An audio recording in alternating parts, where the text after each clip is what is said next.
everything. So let's see if this works.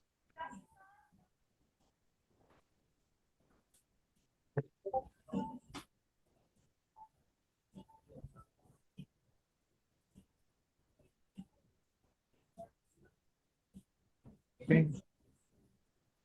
Um,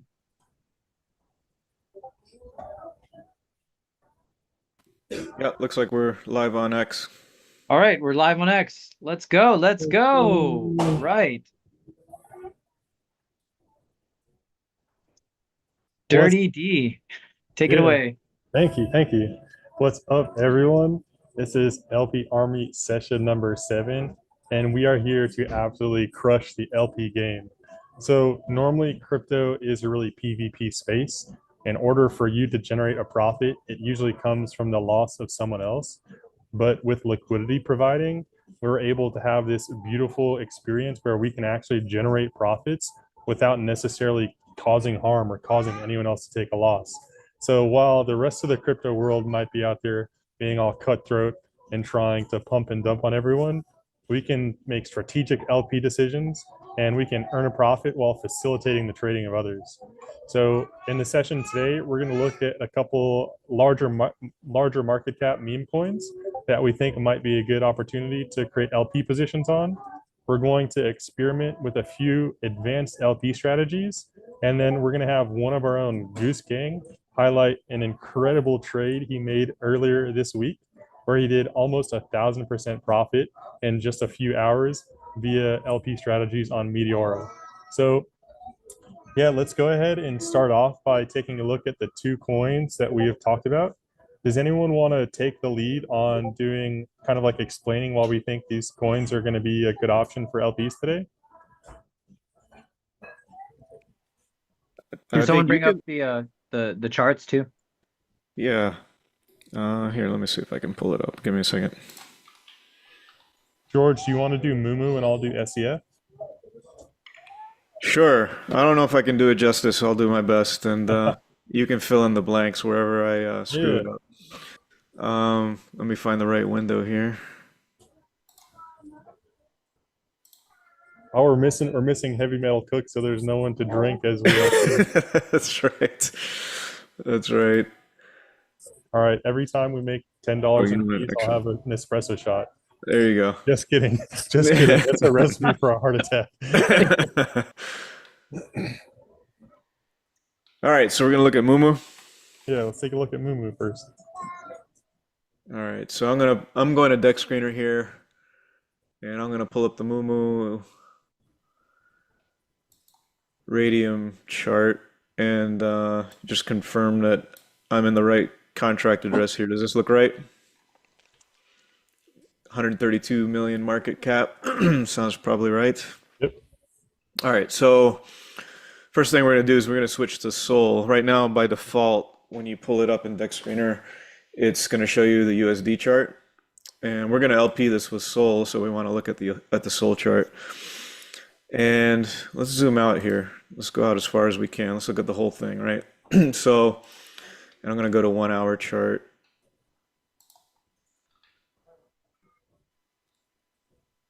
I don't know why this thing isn't zooming out more. Here we go. All right. So we got a weird wick here, but let's get our x-axis here nicely. All right. So Dirty, do you like to do the retrace from the very beginning, or do you like to do the retrace from the most recent bottom? So this one is one where I don't even know if I'd run the Fibonacci sequence on because it's so long. Like you Yeah, could, in this case, you could try and put a fib sequence on the most recent price action. But yeah, if you were to start from the beginning, I don't know how relevant that would be. yeah. It's a good Hon- point. Honestly, the reason that I like this is because it's just kind of up. Like over the past 3 months, it's just only up. And so that's it's a pretty strong argument to begin with. Yeah, and we've got a nice bit of volatility here, right? We've got some pretty Yep. big swings. So, um, and it looks like we've probably got some support here, although it looks like it was broken back on the 5th. Sure. Um, So, but if we go to that level here, it looks like it was resistance over here, and then that resistance became support over here. Yeah, where do we think this price could go, and where do we think it might go, and where do we ultimately? I guess the last question is where do we want it to go, but that's probably the least important of the questions because we kind of want to think about what the worst case scenario is so we can prepare for that, and then also make sure that for our LP strategy we have kind of general ideas of where the price has been, and that's how we're going to kind of decipher what our LP range will be. Yeah. So Ben, So if you can, go ahead and zoom out a little bit and do like a line, a top and bottom line, kind of like showing the general trajectory. okay. you want a uh, you want a trend line? Yeah.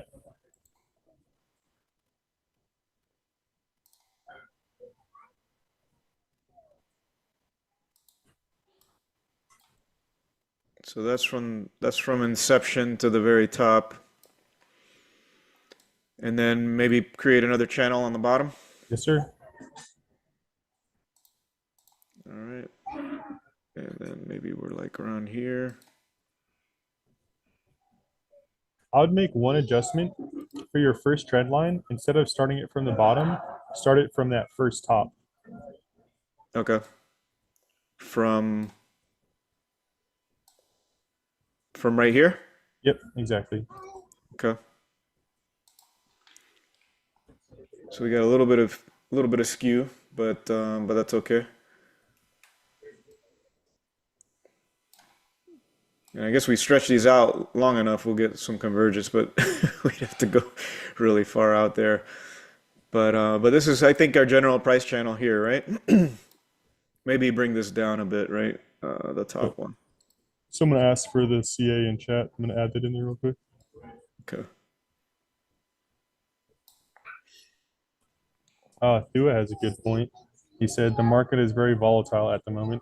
The whole Mumu branding is the mascot of the bull run, and if crypto dumps, Mumu will dump even harder than the meme coins. Yeah. So let's hopefully we can get 2 to 3 days without the whole market tanking again. Maybe if we Right. get lucky. Yeah. Actually, I think this brings up a good point. Should we talk a little bit about the macro market and just and whether or Certainly, not that should affect how we think about these things? certainly. So I know earlier we were kind of just discussing that we think we're probably going to see another retrace downwards with Sol and the general market conditions. And so a lot of these meme coins usually they kind of mirror like normal price action. But if we're when we're making our decisions, we should keep in mind there's a good chance that Sol will retrace. So maybe we get lucky and the value of our positions relative to Sol go up a lot. Um, but they'll probably also do similar actions to what the market is doing. Yeah. Yeah, but that only depends on if you rather want Sol compared to USD. Because I think many people also care about, their value of I mean the value of their assets in USD rather than Sol. And generally much of the market on Sol is dependent or moves in the same way as Sol moves. So if Solana and this market for Solana looks bullish, meme coins as well, and meme coins and other coins will generally be able to pump more. And if Solana looks bearish, meme coins, etc., will be able to go down in price as well. Yeah. Yeah. So there, I think macro conditions, if we do see a retrace on Solana, it probably will affect these positions. But um, that being said, I know we were looking at Mumu. I mean, we definitely like the general trend. Um, Overall has been quite good. And even recently, right? Recently we had this huge pop. We got a nice God candle here. Um, Back in late July, we saw some retracement, but we came back up, and I think the general trend from this point forward, it's been fairly upwards. Yeah. Um, so I think generally, if we make a play here, Dirty D, what are you thinking for our stop loss or for the bottom of our Yeah. range? So one thing that we should pay attention to is that the overall uptrend, we have to assume that that's going to continue unless proven otherwise.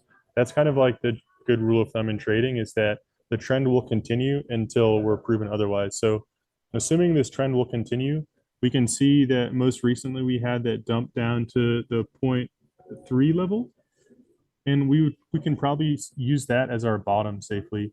If it were to go past that, then that could kind of signify a reversal. So in this case, maybe what we would do is something like a 30% underneath. This would be kind of aggressive, but we could do like 30 to 40% underneath and 60 or so percent above. So we'd want to enter into Mumu with a decent amount, put some underneath, so a lot for volatility, with the end goal being a continuation of this uptrend and taking profit. I mean, we could go really balls to the wall and assume we're going to get to a new high or reaching the top portion of our trend line, or we could be more conservative and after a 10 to 20% increase, we could close our position there and take profit. So again, I think the biggest thing that we need to be concerned about here is a big retrace in the overall market, and that would cause like a large price dump. One thing that's kind of like comforting is that we're looking at how Mumu has performed relative to Sol. We see that it's doing well relative to Sol, regardless of its USD value. So maybe that trend will continue. But also, we just need to be mindful of this, like with how volatile the market has been overall. Like everyone should be kind of leaning towards cautiousness in their trades versus trying to hit a home run. So maybe today will be a really good example of how to make kind of like conservative plays that aren't going to really knock it out of the park, but we can do with more consistency and try and have like a better track record in the long run. I like that approach. I think that makes a lot of sense. So right now, I put a bottom here around that three Sure. level. Do we want to move this down a bit further and put it in line with this last touch point here? What does chat think? Chat, what do y'all think about our strategy so far, and what are we not seeing?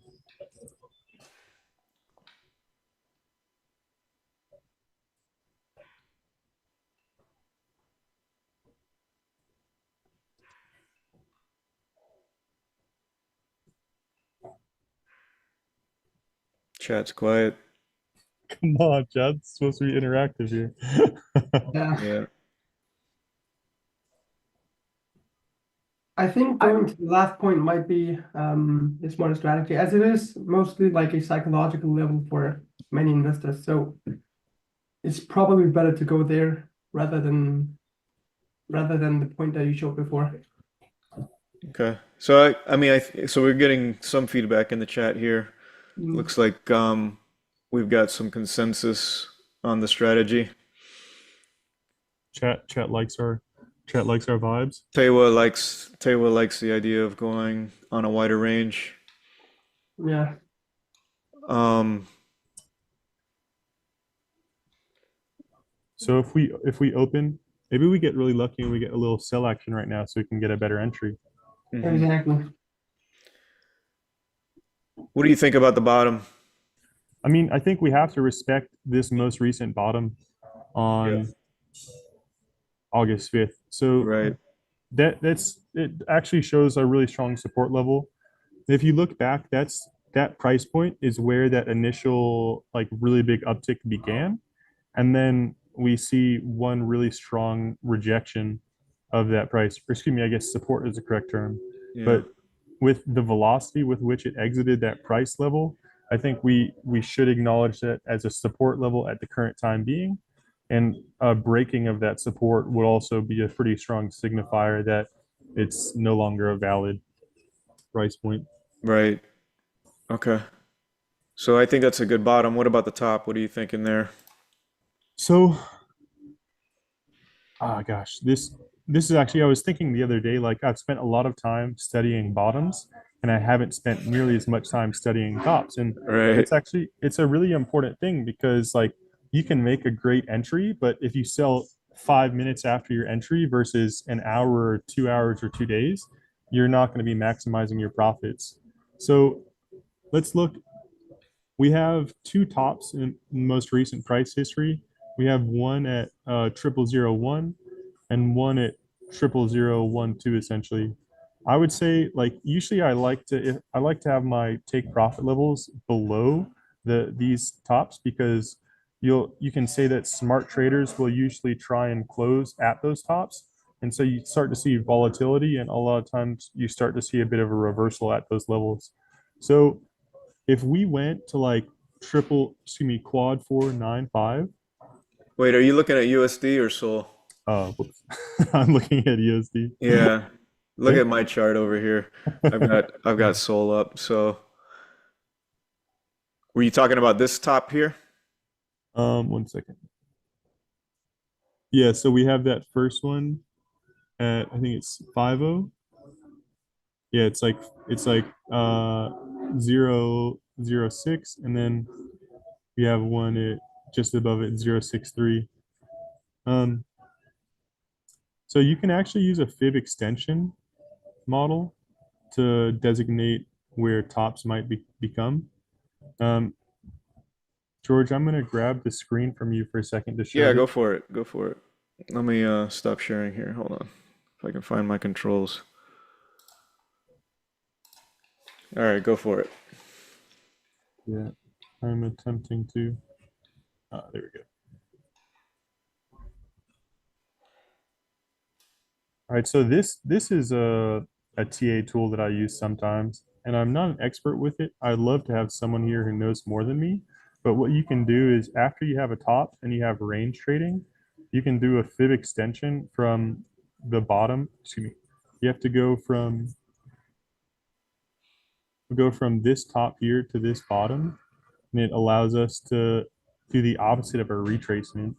Right. And so we can see here is 168, 1618, which is, I think these are like statistical deviations, but this would kind of signify that this is going to be a strong resistance level. Oh, whoops. Don't look at my browsing history. That's private, y'all. So it's interesting that the 168, 1618 confers with this most recent top. Yeah. We also have, so this is where like I would want to exit around. I'm also like conservative on when I choose to take profits. One of the things that I've been trying to work on is holding positions for longer because like I remember watching a lot of TikToks where people are like, you wanna let your winners run. But so we have one top here. Oh, I did it again. I'm trying to use the hotkey Alt H. It allows you to add a horizontal bar on deck screener if anyone's. Oh, nice. Yeah, so this we will probably see resistance here as we've already seen it. So even if we chose to take profit here at the 5.0 level, that'd be a 30% increase. And then for a longer term trade, a lot of times what I'll see is you'll see people taking profit here. And if there's enough momentum, you'll see a slight reversal and then you'll see a second breakthrough. So if we wanted to be more aggressive, we could set our top here. But honestly, if we're going for like an LP strat, let's say we see a little wash trading here, we come up here. It's not a bad thing for it to enter down back into our range because we're just generating fees again. And then so what we'd want to do as an exit strategy is if we hit this for a second time and we don't break through, then a lot of times what that's showing is that there's not enough buy support and we're going to see a downtrend from here. And so that would be something to watch. Like all of these, when you're trying to predict a trade, what you can do is you can make educated guesses, but at the same time, you have to constantly reevaluate as price is showing you what is actually going on with the coin. So we could have two different hypotheses here. Oh, won't let me do different colors? That's lame. So maybe we set the top of our range here at the 0.56. Our assumption is that we're going to break through this, but if we see too strong of resistance here and we see it coming down once again, we should probably close here. We'll still be in profit and we'll have a decent period of fee generation, but we don't want to ride our bags all the way back down and lose on all that profit that we've just generated. That's what I think. I'd love to see if anyone else has any other ideas. Yeah, I mean, personally, I just think that this play that you've just outlined, that explained, might take a long time. Actually, it might take more than a week or to play out properly.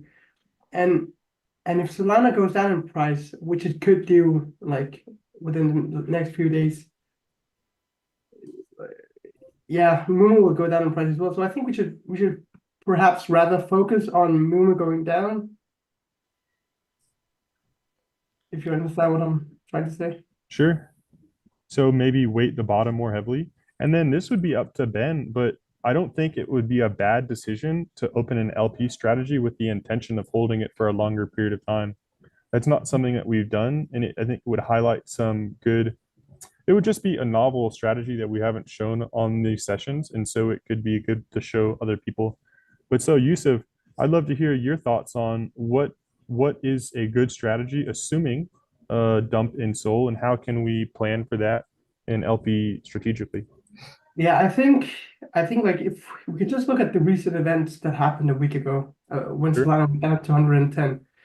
Mumu also went down. We can see this week, Giglad. If you move your mouse, Yep, right here. yeah, that week. Those candles there were when Solana went down to 110. So I think we should probably just copy Hmm, that and have interesting. and have our bottom range there. And pray for Solana not going down or not going further down. You know, lower Well, than that could be a really good trade because like we all know that we're going to get the most amount of fee generation with the highest volatility. And mm, so if we're planning on Solana dumping, then maybe we set the majority of our funds, we allocate into like a bid ask underneath here, maybe go down all the mm, way to like 0.25. So we have a little bit of extra flex room underneath. Yeah, And absolutely. we would want to close our bid ask down here and swap it around if right. that hypothesis comes true. Yeah, there's also the thing that Solana, like when Solana dumps a few percentages, meme coins usually dump way more Hmm. relative to USD. So that could also be like we could see Solana going to 130 USD within the next few days. And if it went to that price, Momo would likely go down even more, percentage wise. Where do you think we should put our bottom in? Me? Yeah, Yeah, I think that that point there would be smart. 25, as we just spoke about. Like so personally, I'll probably rather do a one-sided pool. Perhaps, yeah, that's just my opinion, especially looking at recent price action that has happened over the week cool. and also the bearishness that you can feel on your timeline, because I can feel that. I've gone through X today, and you It just get a feels vibe bearish. that's quite bearish.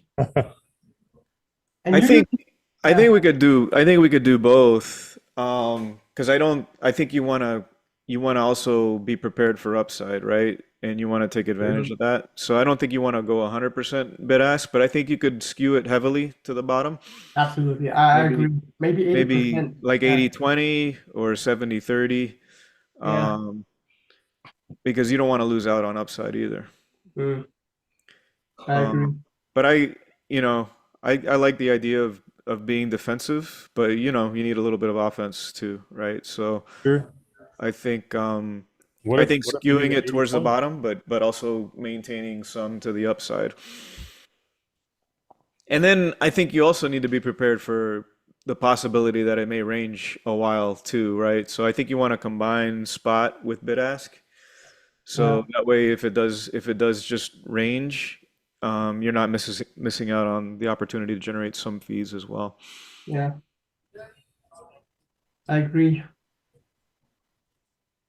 So we could do a 20% entry into Mumu here. That could give us a little bit of like range on the upside in case that we have this upward movement.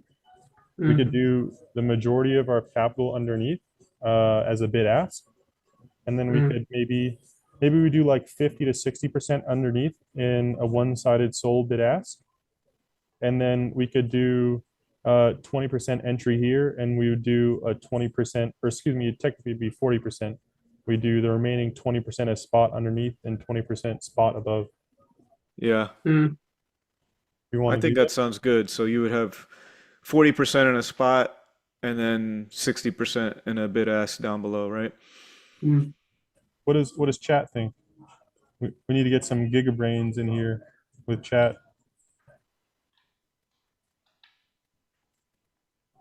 Alex G says we're wasting our time. Open it. Classic. Yeah. Okay, so we're getting some. Let's go. Let's do it from the community. Chat just wants us to ape. So what are we thinking our total allocation here? So I think Ben, we got 60K to work with, is that right? That's right. Okay. So what are you thinking in terms of total portfolio allocation here, Dirty D? I would say right off the bat, we could go 20 here, 20 with SCF for a similar large scale play. And then that leaves us for 20 for degenning.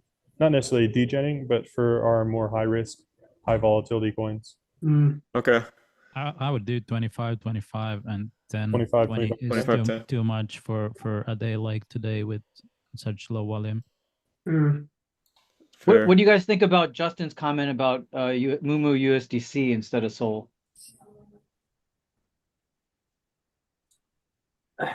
I have nothing to add there, honestly. I haven't thought about that. Yeah, me too. Other than the fact that Solana pairs often do more volume than USDT pairs, so you will more likely get volume through Jupiter if you do it Solana. Yeah, I think the only problem is if you go USDC, you're probably not going to have a lot of direct trades for it. So you're gonna be part of a leg on a Jupiter route. So you would need lower fees to be able to compete. So I think it's probably going to be better to go in a Solana pool, not USDC. Yeah, and also the fact that Momo and Sol might be more correlated. I mean, they are probably more correlated than Momo and USDT. Yeah, that too. I'd love to have Justin come up as a panelist and just for the sake of discussion, explain why he thinks the Mumu USDC would be a better option. I agree. Yeah, I agree too. Justin, if you want to raise your hand, we'll have you come up. By the way, just a reminder, panelists, we split any P&L between panelists and attendees. So, given how panels contribute a lot more and have been much more much more influence on the outcome.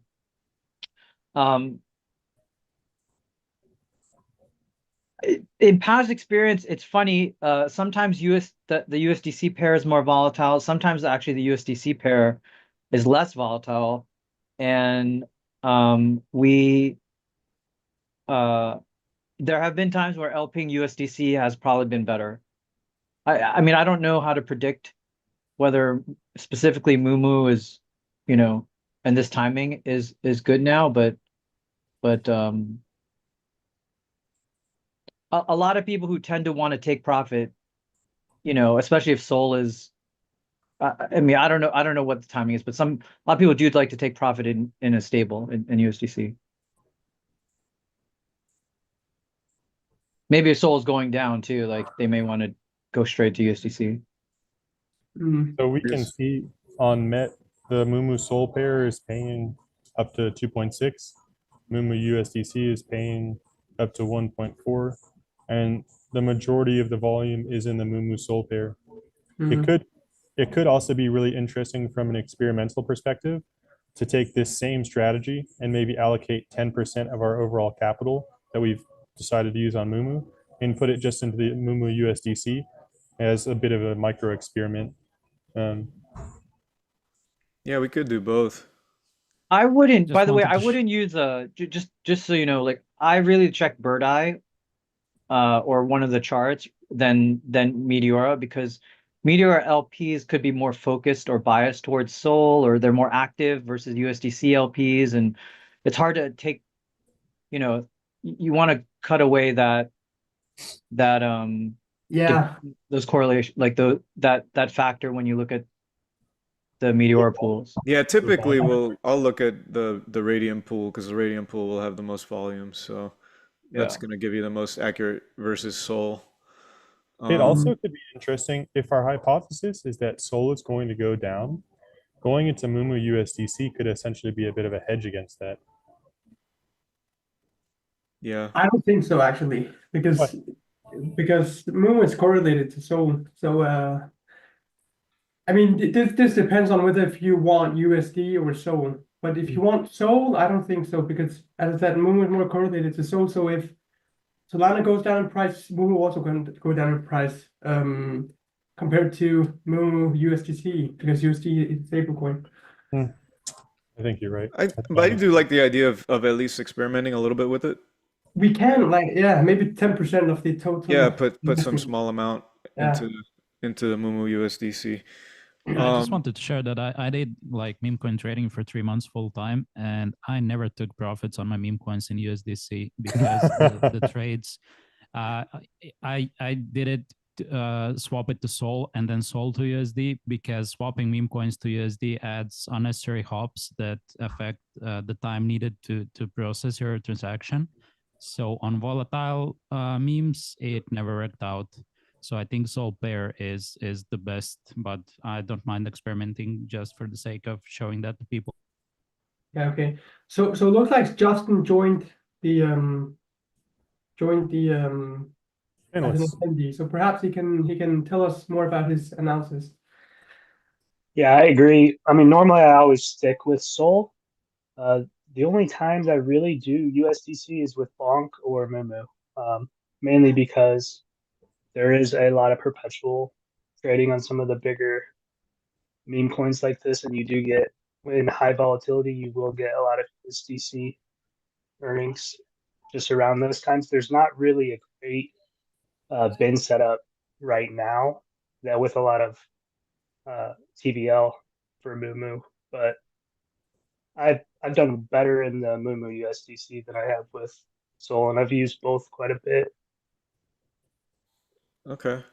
Well, maybe we could do a small amount in USDC, kind of see how it works out relative, and then put the rest in Sol. I think it'll be a good experiment. I think it'll be interesting to see.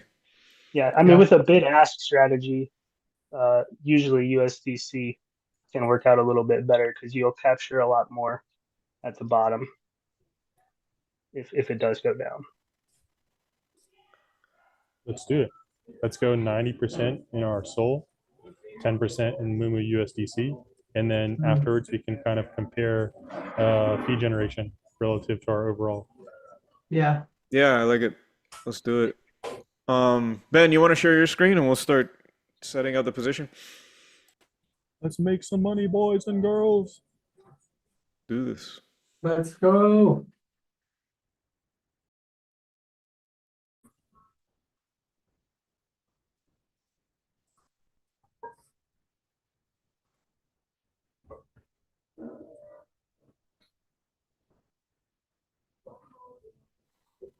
Do we want to do the LP swap trick or just straight up swap it through Jupiter?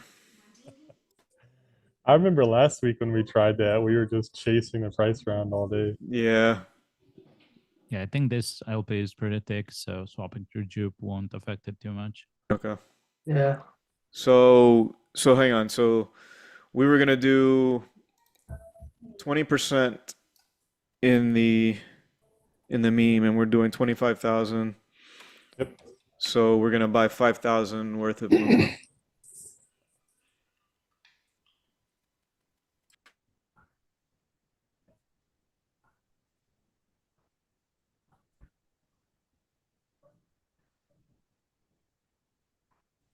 We need to hook up someone's computer to like a bot that will like play like a little like GIF or play some music anytime we'd get fees coming in. Pow, pow, pow, pow, pow. Ka-ching, ka-ching, ka-ching. Way back in the day, I used to sell Bitcoin on local Bitcoins, and they had like a notification noise that would like go off anytime someone wanted to do a trade with you. And I'm certain that I like trained myself like a freaking Pavlovian dog to like run to the with that computer. noise. Yeah.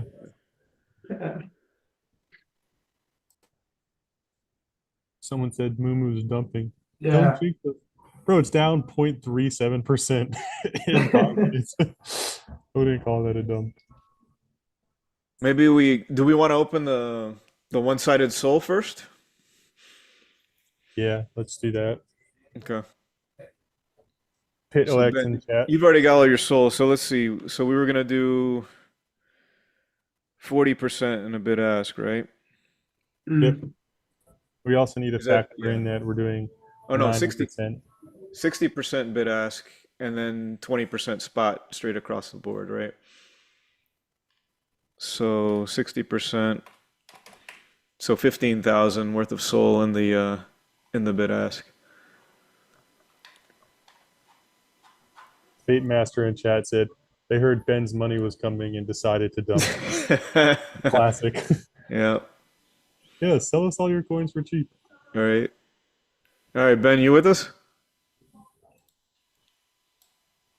We're not hearing you, by the way, if you're speaking. Mm. I think there's something up with your mic.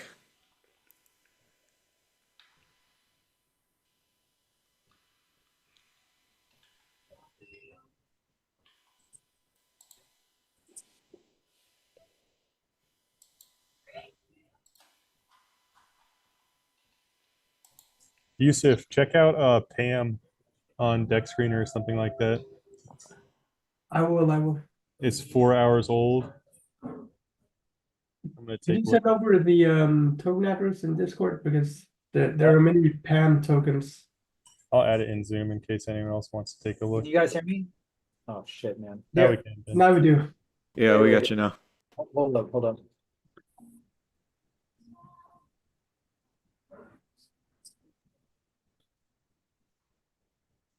That could be an interesting one to try and do a Meteora takeover. Hello, hello, Yeah. hello. Can you guys hear me?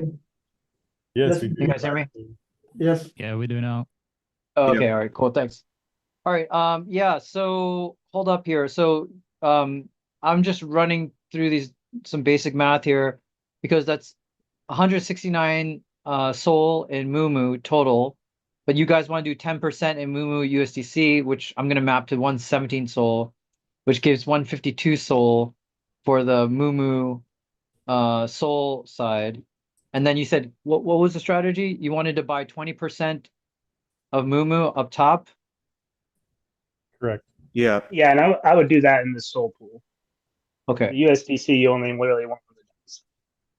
You want to go one way down or something? But the USDC you want on the downside. That's where you're gonna All right. benefit. So then Uh, we're gonna have a little bit of a apples and oranges experiment going on. and this is the right CA 5LAFQ, the community one. Yes. 5 Yes. LAFQ. OMTA is the last word. That's amazing. What it dumped before I put the money in, so no exit liquidity.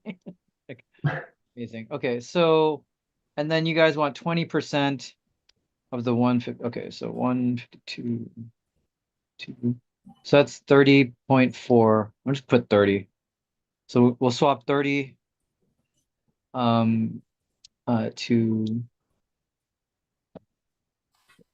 What kind of price impact are you seeing on that?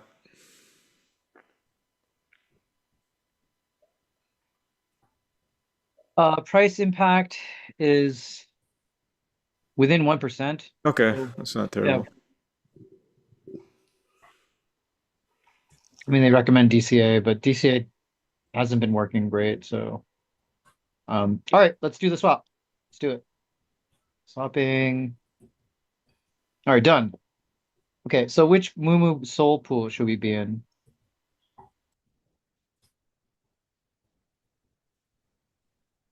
You guys have thoughts on a bin step fee?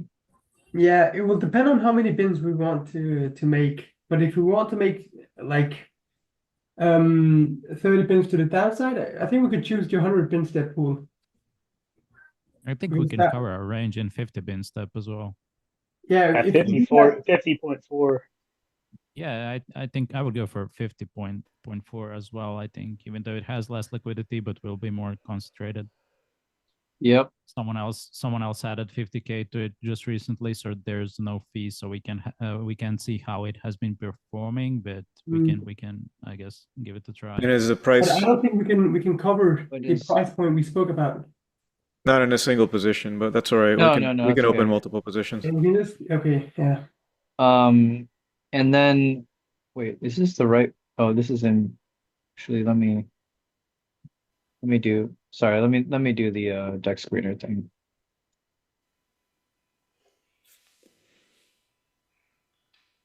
And switch to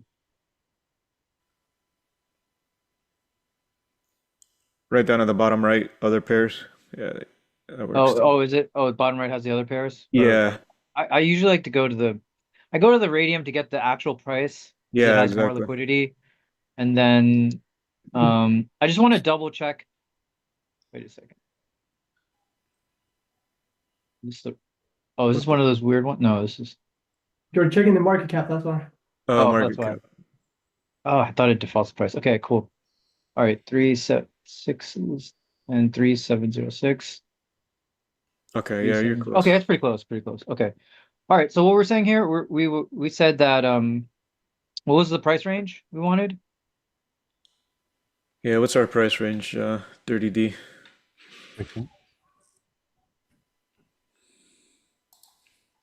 So I think we should go slightly below our, well, maybe for the bid ask, we keep it tight. But originally we were talking about doing our bottom around the most recent bottom. I would say go maybe just past that. So we could go down to 2.5. Mm. We could go, if we go 2.4, that gives us a little bit of range just past. We're probably not going to hit that low, but especially since we're going on a conservative trade, it might be good to go a little bit lower just in case. And then our top could be anywhere from 5.0 to 5.6. I would say for our bid ask portion, maybe we keep it a little tighter and maybe go like our top at 4.8 and our bottom at 2.5. That would be still a pretty wide range for a spot position, but it allows us to cover the entire range that we're expecting it to stay within. So 4.8. Yeah, that kind of designates the most recent top, which Mm. most likely we will revisit eventually if we have the patience to hold it long enough. And then we could respect the most recent bottom, staying around 0.25, 0.26. All right, so we'll put all our moo here. Mm. Ben, you're muted, by the way, if you're talking. Oh, sorry guys. From this range where it's 2.4 to 4.8, we're gonna do spot, and then how much is going into this one? All of our moo, it should be an equivalent amount of spot. Okay. So that would okay, so just equivalent on both. Well, this is on autofill, so it's gonna give equivalent here. But you Right. said this is 20%, and then the rest would be 80%. Are we just doing spot all the way, or are we doing bid ask? We're doing bid ask as well. Ben, what was the initial SOL purchase amount? The initial SOL purchase for Moo was uh 30 SOL above. So to keep with our strategy of doing 40% bid ask, we should just do 30 SOL underneath. Okay, so we turn off the autofill, yeah. Okay. All right. Cool. Awesome. So this puts us. We're actually here gonna we do my doorstop strategy. Let's go. All right. Adding liquidity now. Here we go. George, as Ben's finishing up our LP, do you want to talk about Holy your shit, that's doorstop fast. strategy? Yeah, Yeah. that was very fast. Yeah, we could. Multi Now, positions. Yeah. Fuck yeah. so this is gonna be tricky because we need to build the wedge properly, right? Um, It's hard to do this over two positions, but we'll figure it out. Just No, no, no. just do like a We just added again with the right range and then the bid ask curve, right? So yeah. what were the ranges? So here we're just doing one-sided bid ask down Yeah, to so from the current price all the way down to our bottom. You can just add it to the spot pool that you made. But I think you're gonna end up over more than one position, and you're gonna end up with a sawtooth pattern. This is gonna be 3-7. Yeah. Just move it down to the current price, your upper range. Just What's use the weird? slider. Oh yeah, there's some weird stuff. We gotta fix it. There's some bugs here, man. But slide it all the way down to the current price. All right. And Shit. Reset. I think you need to refresh, yeah. no, you just do that. You click the Yeah, just reset price reset. button, Yeah. and then Okay. this will go. Oh no, wait, what? Oh, there you go. Okay. And then you just go down here, Yep. and then And you then- just do this 2-4. Hopefully we can cover it in a single position, otherwise it's gonna get tricky. Yeah. no, it's Yeah. gonna be multi for sure. I think so. Yeah. I don't know why it won't do. Sorry guys, I gotta get this thing fixed. My bad. What? Ah, Jeez Louise, Reset. Ben. reset. I wonder if it's the juke price thing that's messed don't- up. You don't need to modify the upper range as long as you're only adding soul. Well, but that No, way no, we no, can do no. it in fewer positions. It's Ah. it's actually like changing. I'm not able to. Yeah, it's a bug. Yeah, there's a bug here somewhere. Yeah, so you Oh, have that's to. annoying. Happen as well. Here's what you have to do. So put your slider. Yep. Oh And then- Jesus. Wow. All right, guys. All right, I'm now. glad this is recorded because I'm gonna talk with the team about this one. All right, so We'll be highlight. right back. No. So highlight the three, and highlight the three. Select three. Drag your mouse over the Yeah, you tree gotta drag or your the- mouse yeah. over it. Yeah, No, no, And no, then no. the- I got it. and then drag your. Yeah, exactly. There you go. Yep, that's it. That's it. All right, so here's the It's a problem feature, not is a bug. here's the problem is if you put a bid ask here, you're gonna end up with a sawtooth pattern. What do So you- George, what do you mean by a sawtooth pattern? so what happens is it opens. So it's gonna open up two positions. Mm. It's gonna put a bid ask in the first position, but then the second position, your bid ask isn't gonna start there. It's gonna start all the way back down at zero again, and then go up. So you end up. I would still do it just to show people how it works. Okay. And then we can withdraw the second position, the smaller one, and then do the math for that one and split it between spot and bid ask because that's what you have to do anyways. Okay, fair. Let's do that then. So 30 below would be 92 soul. All right. Look good. Let's go.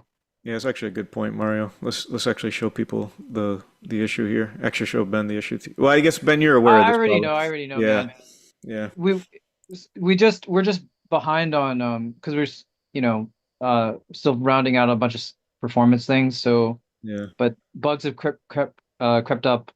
If you guys can just submit these things, I'll take care of it faster. Like it's just like we had a big refactor. So for the performance stuff, which is why I was assuming there were going to be issues, but like if you guys let me know faster, I can take care of it faster. So anyway, all right. So the sawtooth is basically so you have this. It goes from it's actually creating instead of doing the 3-4-1. Instead of doing the second. So yeah, so it's going from kind of zero. The sawtooth is actually wait, the best way might be to look at this is the sawtooth. Yeah, you can see it there. Yeah. And George, how do we amend this or how do we avoid this? Yeah, so Mario, maybe you can talk us through getting the positions rectified. Yeah, I thought it would be the other way. I think this pattern is okay. I thought it would put like less liquidity in the lower range. It would split it the other way. But I think we can keep this one. If it was the other way around, if we had like bid ask starting from 264, for example, Then we would look what our last bin in the top range had, how much SOL, and then you would add a spot to the lower range to have enough SOL in every bin, like your last bid ask bin had, and then add bid ask on top of that. It does sound a bit complicated, so I think we should cover that with a simple video. Yeah. But it is definitely something that you need to take care about, because it can work against you. Yeah. If it was like if it created these in a different way. Yeah. Yeah, it's I a good think point because so basically Mario is saying it really doesn't matter too much because the front of our bid ask position, it's not too many bins. So, it's not too crazy of a sawtooth pattern. If the first position was a full 69 bins and then on the back we had a short position, starting from a small amount, then it would be a bigger problem. But I agree with what Mario's saying. I think we Yeah. could probably leave it. This Yeah, is not I a think big I think sawtooth. this yeah, and this actually works in our favor if Mumu stays ranging here. We have more concentrated liquidity here. Yeah, that's a good point. Yeah. Okay. All right. Before we move on to our next position, let's do like a quick summary of what we want to do with this trade and how we want to close it out. Go for it. So right now, what we're assuming is we're going to see a bit more downward movement on our price. And so since we've done this bid ask, we're accumulating the most of our SOL towards the bottom end of our range.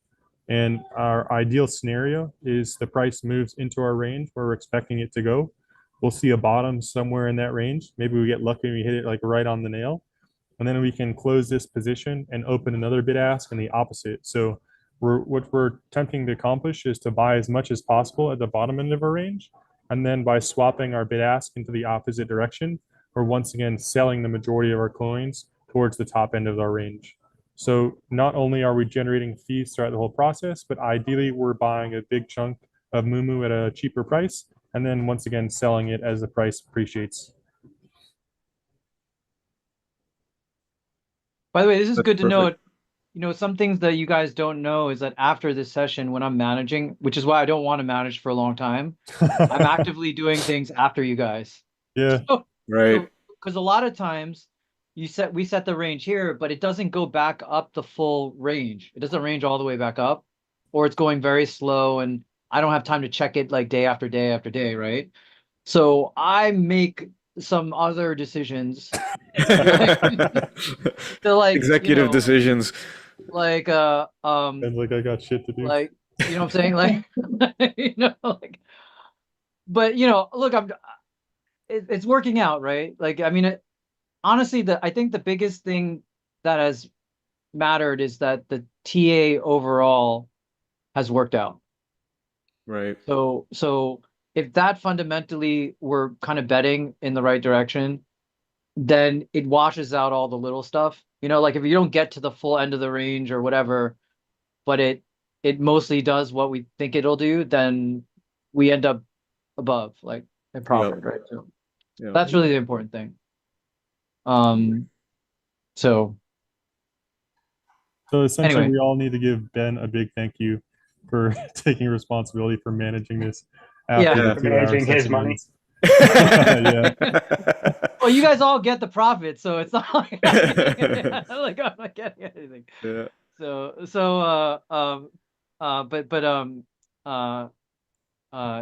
And anyway, like I think it's actually I think it works out really well because I'm aligned to not lose money. Yeah. And so I don't mind managing it, but Well, something to keep in mind. in all honesty, we all need to take a moment and acknowledge like how freaking incredible of an experience and opportunity Ben's creating for us. Not only are we getting free education, we're getting like free hands-on experience and being able to improve our own skills, but he's freaking generous enough to give us all of the profits from these sessions. So I wouldn't say thank you. This is a freaking incredible thing in the crypto space. Yeah, 100%. I 100%. agree. Dude, if we all win, we all really win. That's Yeah, Yeah. that's right. how it's gonna work, man. Yeah. So All right, so do we want to do our bid ask experiment with USDC? Yep. So bid ask USDC, and this is single-sided down, right? Single-sided down. Justin, do you want to take the lead and once again explain what our strategy here is? Yeah, well, if you're expecting some downside, um, you know, and you have USDC, normally when you get those big drops, when you're moving down quickly, there's a lot of fast bounces up along the way, and you miss a lot of that volatility when you're in the Sol pool. As the USDC pool, you'll have huge jumps across your bins during those massive dips. And so along the way down, you have a lot more bounces back up, which just captures a lot more fees as you're moving down. But in the smaller cap tokens, there really just isn't um, enough difference and enough action on the USDC. Like you said, there's not as much crowding. But with the bigger tokens like Mumu or Bonk, some of the higher market cap tokens, there is a lot of USDC trading actually during those times, especially.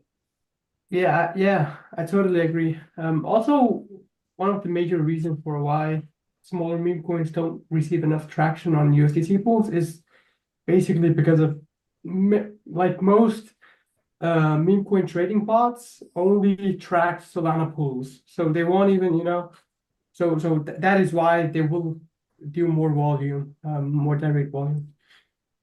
That by the way, really is most like the biggest impact around that is seen at TGE and at launch, because a lot of the sniper bot, actually all sniper bots kind of trade in Sol. Mm, As you get farther out and as a meme coin gets more established, I don't think it matters as much. Most people, yeah. partly because if you're using those sniper or trading bots, you're getting charged 1%. And Mm, then most people go to Jupe because there's no fee. So like at some point you just like, oh, I don't need to snipe this thing. I just want to trade, and I don't want to pay any more fees. mm. And then uh the one reason why I think USDC is good too is that like I think if people expect Sol to dump, they'd probably prefer to take it in USDC, you know, take their profits in USDC, uh, and give, maybe time their Sol buys from it. But Yeah, but the thing is, like most meme coins, I think every meme coin actually is just correlated to Solana. So you will not experience that much of an you, emergence loss. that is what everyone has said, but that has not always been true, actually. There's Yeah, been sometimes they don't correlate. Uh, and that's actually why that's why I brought up the USD. I wanted to push for the USDC because I've seen it. I've seen USDC pairs actually. I've seen the meme coin pairs not correlate, and then you actually had more volatility on the Sol pair than you did on USDC, and then yeah. USDC trading actually ended up being better. But I mean, I don't trade enough to have like, I've only seen it anecdotally. I haven't like traded enough to form any, you know, deeper opinions. But I mean, I think there are like small examples, like a few examples, but just saying like when Solana went down to 110 a few days ago, like everything was red. All meme coins, all major meme coins on Solana was red. Like, and that essentially means that if you had gone into a Sol pool, it does depend on how much they went down, like percentage wise. But generally, it means that if you went into a Solana pool, you would have experienced a smaller divergence loss than with a USDC pool. But I guess, I mean, there's definitely examples of when USDC pools are better than Solana pools. uh, Yeah, I, and when I, I when you're going down, the divergence loss really is a gain for you if you are already in USDC to start with. That's true because yeah, you I think you will capture more volume as since it isn't correlated with Sol actually. I do think that's true. And I think S- the folks at Key Rock would agree with your sentiment that when you put two relatively volatile assets together, the volatility goes up. And if it's in USDC, it's more stable because half of it's a stable coin. For those guys, for the folks that don't know, those are professional market makers in crypto. And Thanos was on here, and he was echoing what Ben just described. Of course, when you're having a liquidation break, it's going to be like Mario, like Yusuf said, everything's going to be red and terrible. But by the way, just to share some meta, I mean, I think we should probably people want us to do the USDC thing, but um, what the strategy we seem to be doing for these things that has kind of been working out that we call defensive, like we predict a downward trend first. Um, I actually don't know if I consider it defensive. Uh, I like it because it's what Dirty D said, right? Like you want a better cost basis. So if you start and your cost base is low, like you have a like it's always a better chance. Like I think you have like a better chance of things, partly because I think when if it's a pretty good if it's a token that is not dumping like it's going to zero, like like something crashed it, like it's basically about to crash it, which means like it's just going down, but it'll eventually come back up. Like when things, it's more likely that if something goes down and we catch it on the downswing, that it'll swing back up, and that's when we can, start realizing profits. But if something is continuing to pump up, right, like you don't know when it might hit the downswing, right? And so you could be like, but you're acquiring at a higher cost basis, right, on the way up. So it's interesting. I feel like I just feel like it's the percentage, the winning percentage is a lot better with this sort of catching the downswing and then the swing up. Even though you might miss out on like max profits, by not doing that. You do like I think you trade max profits for higher winning percentage. That's how I think about it. But anyway, Yeah, and I think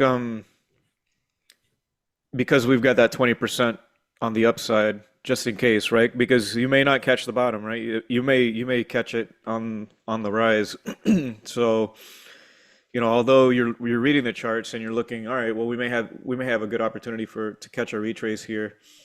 If you don't end up catching a retrace, you still got upside potential. Um, yeah, so, and again, I think it helps to increase your possibilities of having a good winning percentage when you play it that way. totally agree. Mm. Totally agree. All right. So for the USDC pool, where should we go? Same kind of thing. Fee structure, I, 54, I would go with 101%. Yeah, I would 100 go bin with that 1%. one as Yeah, well. that's probably smarter. Yeah, Okay. because it will And be more then volatile. all right, I Because just we're want to not double. putting in as much liquidity as we did with Sol, and this pool is you can kickstart a pool for this big market cap with 5K, I think. Okay, cool. All right. This so I mean I swapped 17 sold at 10%, so it's uh oh wait, no, I didn't swap. Let me just swap. Did it not work? Oh, maybe I hit my slippage.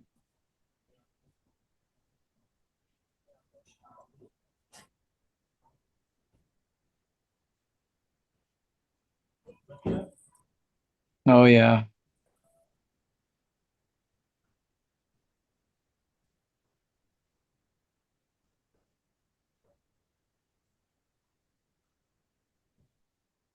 All right, sweet.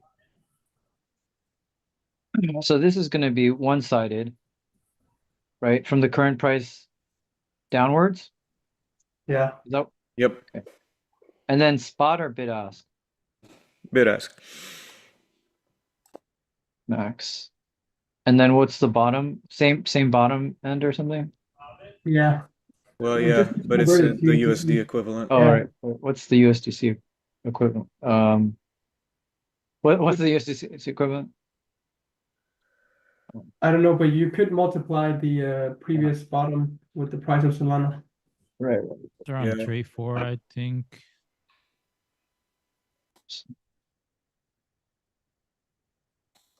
Yeah, three. You want to do 3-4? I got 3-5. 3-5. Yeah. 5. Yeah, that's 2. fine. Yeah, let's do that.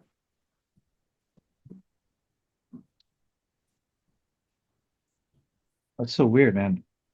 Oh, I gotta get this thing fixed. Yeah, you gotta It's three well, five. oh great. 3-5's One position. probably good. Yeah. Well, I could do this. Okay. Is there we that go. the right price, Dirty D? Does that coincide with the bottom of our soul position? Let me take a look. We've been using does that have- most recent bottom as our effective bottom range. Right. It goes all the way down to 0.30. Okay. So maybe point. Oh shit, we were a Oh, little what? bit high there, but Oh, you want me to go? You want me to go down? I can just withdraw. I mean, I can just do it again. It doesn't matter. Wait, Yeah. our bottom range is 2-4, no? And so, or is it But we're 2-0? using the USDC. price. USDC. Yeah. So it's Yeah, I yeah, put but- 3-5. Let's do 0.30 just I mean, if our bottom before was 24, 0.000000024, then we can just multiply with the soul price, and that gives us a bottom range of 3.5. Yeah. Yeah. So 3.5 is equivalent to the previous okay. So we're probably okay there. Wait, I'm doing 3-0 or 3-5? 3.5. 3-5. You sure? Mhm. All right.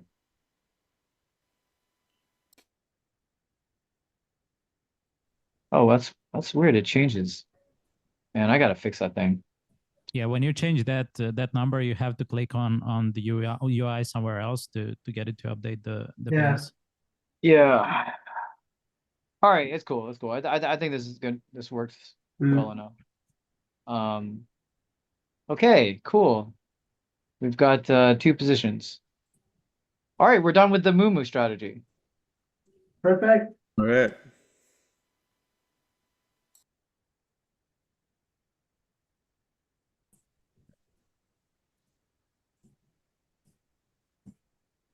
Okay.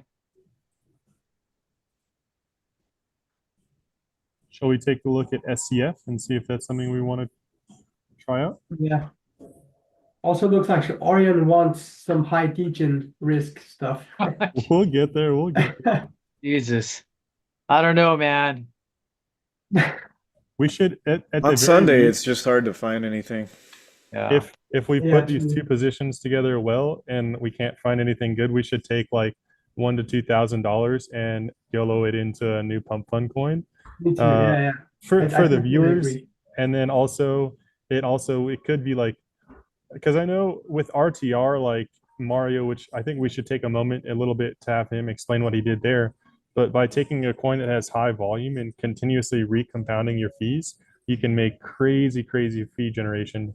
And so even if like we find a coin that like goes to nothing, by just like taking like a, because there's going to be no met pools for a lot of these new coins.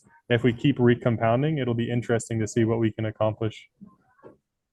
Yeah. I have to disagree with that strategy because because Tell me it's a why, tell me Sunday, why. If it was any day between Monday and Friday, I would be down for it and I would go for it with like 50% of the portfolio. But on a Sunday, I think you should just touch some grass and do some higher market cap memes. Because we have Please, slower volume. I'm not gonna argue against that.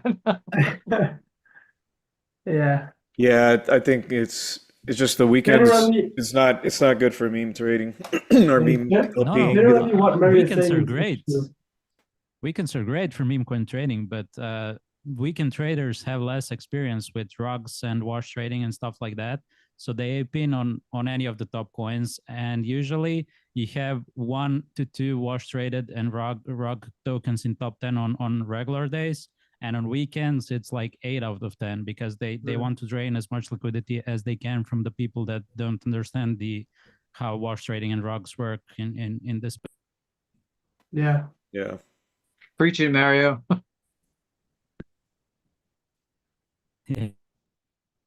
All right, so we doing SEF? Yeah, let's take a look.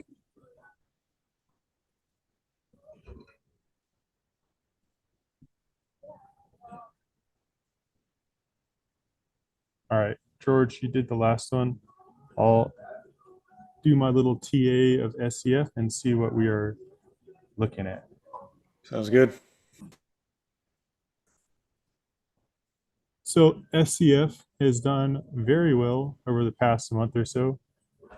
We are looking at the Sol chart right now, and we see a peak at, let's see what it is in USDC. I think it was about 150 million.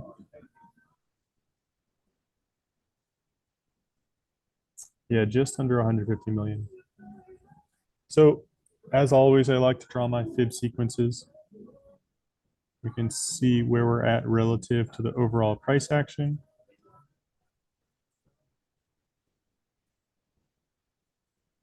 Yeah, and we are right in between the 618 and the 786, which for me has been a really awesome sweet spot.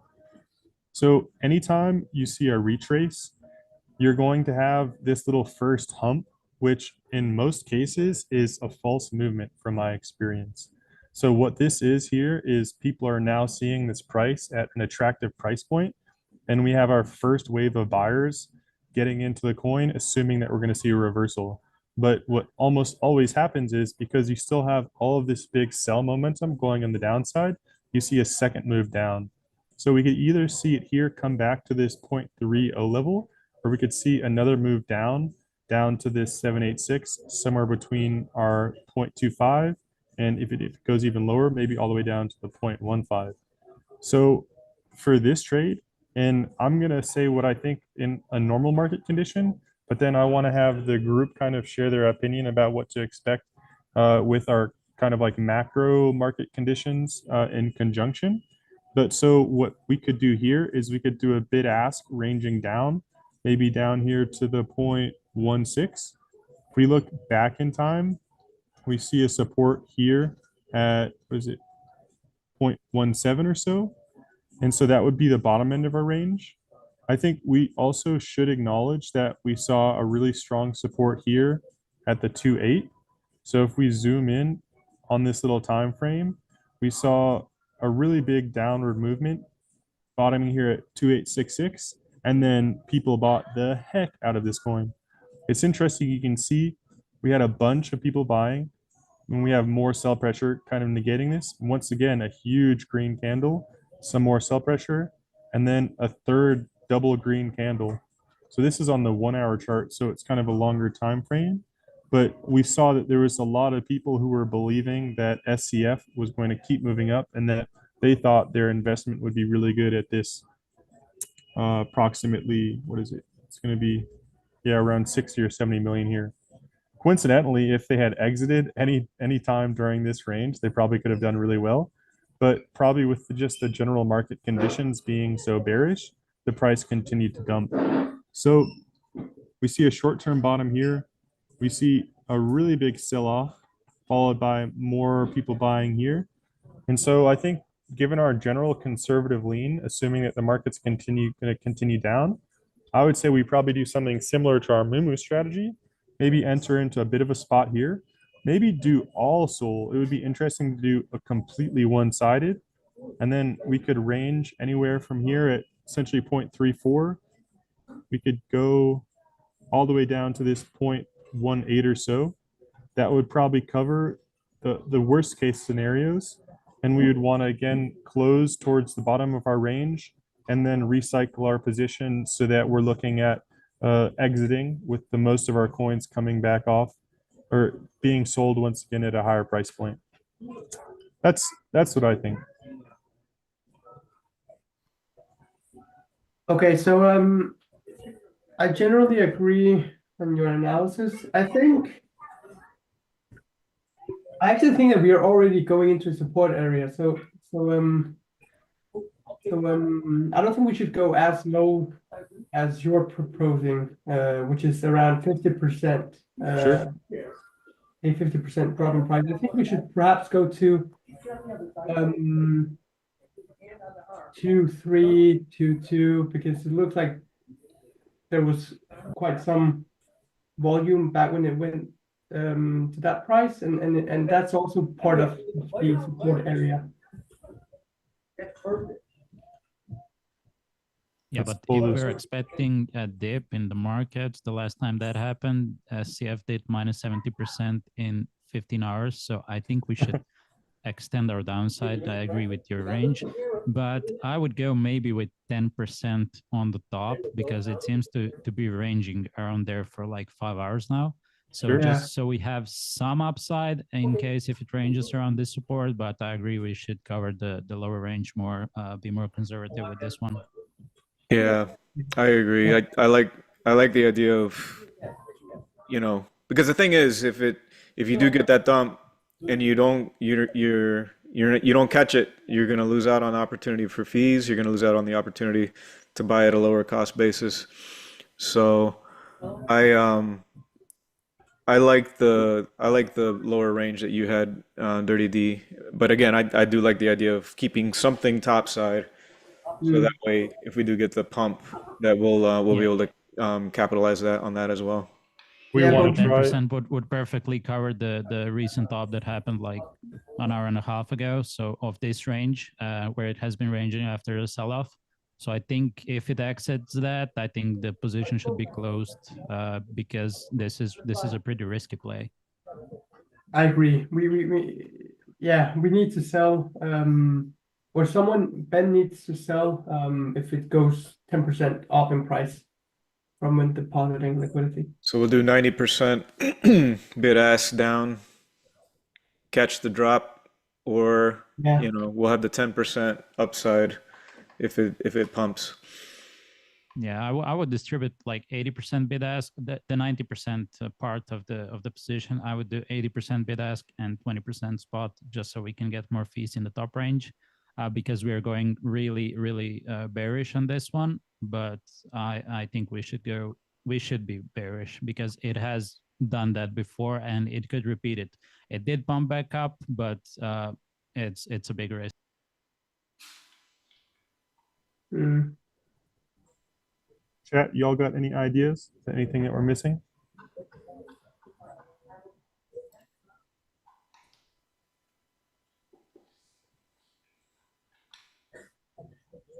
I just wanted to add that I just went to the 15-minute chart, right? And it looks like around the price of 20, okay? Maybe I should share my screen so that I can Go for it. yeah. Give me just 1 second. Orion wants Crocs. I just shared it, okay. So right now I'm on a 15-minute chart, and it looks like, I mean, the price that he was talking about, which was around here, was like a very quick wick, which does not really represent any support in my opinion. I rather think this area here should be considered as our bottom range, because it was a previous resistance area which turned into a support area, and there's been some more volume around this this price point. Great. Yeah, I'm not sure So do you what think- I think about that. Do you think we should go higher or lower from what our original estimate? A little higher, not too much. Like if you said 16, if that was the point where you said we should go to, I think we should perhaps increase it to 19.195. The thing is that because we're in a bid ask, the difference in the amount of capital that you're going to have at a slightly higher price point it's not worth the risk. I think it's better to go to a lower point. And if you never touch that point, perfect. If you Yeah, do, then you're going to capture fees on the volatility. I think it's better to go lower than you think rather than higher yeah, because but it's just like we've already had a lot of volume, around this range here. So I'm not sure if we will ever. I mean, if we do, if this range or this point price gets touched, I think it's like I cannot imagine it. It might happen, but it just would seem really bearish if this price was hit on Yusuf, Keep so in mind that I, was the period when token was launched, and there was so much hype surrounding it. And as you can see from the volume, it was getting all of the attention. We're at like 10 times less volume now and less attention on it, and it could go lower than that. yeah. Yeah, but if it goes lower than that, like That should be our And stop. why should we even provide liquidity to it? Because that's just because for that reason, if it goes lower than that, you're going to capture fees and you're going to acquire it at the lower price. yeah, but how can we? Yeah, but like my point is just that if it goes lower than this price here or this area here, okay, it might not go up again. Like it might just be over for CF. That's Yusuf, my so I point. was referring to the more recent bottom as the range that we should be looking at. Further to your left, you see that one red candle down? No, in the Oh, this middle. one? Around the fifth, that Exactly. one. Yeah. Yes. Oh, okay. So I Yeah, think we sorry. should go a couple ticks below that, with the thought being that it's probably not going to go there. But like, say we go to that price point and we still have a little bit of soul underneath, we're not going to lose anything on having that. Obviously, we have like an opportunity cost that we lose out on, Right. but for the chance that it dumps past that, we want to kind of like protect it by having a bit of cushion underneath. And then Exactly. if our bottom comes before that, then we can still have a lot of SCF that we can now sell at a higher price point. Yep. Yeah, it might be me that I might have seen something different. I thought you guys were talking about this point here. It's okay. Yeah. Yeah, I think it's a good strategy, and it wouldn't have to come all the way back up for you to still profit Right. doing the bid ask. Even if it only came up 60% from where we started, we could still come out ahead. Plus the fees you're going to generate on the drop. Yep. Hmm. Yep. Okay, so then I do agree to your analysis, ability. I think this is actually the perfect area to have a lower range Yep. set. Yeah, I would say we put our bottom around the 00024. That gives us a little bit of wiggle room underneath without allocating too much soul to a range that we're probably not going to get to. Right. Hmm. What do you think, Yusuf? Where do you think we should I bottom at? I totally agree. Like this area here would be perfect, and if it, yeah, like I would expect a rebalance. If price went to this point here, I would definitely expect a rebalance. So it is a good strategy, in my opinion. Let's do it. I'm gonna stop sharing my screen, okay? Yeah. Yusuf, thank you for saying that though, because that's like really great that we have counterpoints and we get more good discussion coming in. Absolutely. Thank you. Yeah. Yeah. Yeah, I also like to look at the pool too and see, some whatever the biggest pool is, kind of look and see where the support is in the pool, and know like, okay, if we get below this point, it's going to be a hard fight back up, or if there's a lot of support deep in there, it feels a little more safe. So you're analyzing where people have allocated their liquidity to kind of predict bottoms with that. Yeah, if I'm That's really smart. unsure, I do look at that. It's an That's a interesting really good idea. strategy. Yeah. That's actually a really good strategy. But the big issue is that, as far as I know, it's not like it's hard to find a tool that can, analyze all pools related to a token address. But essentially, it's a Well, really good. we could use the Dune dashboard that Kagran created, and we could take a look at it. I don't know if he's got SCF in it or not, but I'll take a look and see. And you can see an overlay of Orca liquidity and Meteora liquidity and see where it's concentrated at. Mm. But what Justin's saying, it's an interesting idea because if you do see a lot of downside liquidity, you know that it's essentially going to build a bid wall, right? More, And you know the yeah, price is not going to move down that much further. yeah. If the liquidity is thin, but you know the flip side of that, if the liquidity is thin there, that means you're going to be grabbing all the fees when the price goes down into that range. Mm. So, and that's been a good strategy for me in the past, is if I see thin liquidity in a particular market, I'll put liquidity on the downside to catch it when there's thin liquidity there, and I end up grabbing the lion's share of the fees, which is nice. I think what Justin said would definitely be smart to apply onto spot trading. Like it would make a lot of sense to do trades, to do spot trades when if you could, like if I could see all pools related to a token address, and I could see that there was a specific price or an area of prices where there was a lot of liquidity, I would definitely wait for that or for the price to reach this area and then buy spot. Mm, Yeah, it's essentially a depth chart is what you're looking mm, at, right? If you're looking at like a centralized exchange, you can some of them will provide depth charts, and you can see mm, how much liquidity is allocated in the cumulative liquidity that's allocated at certain prices.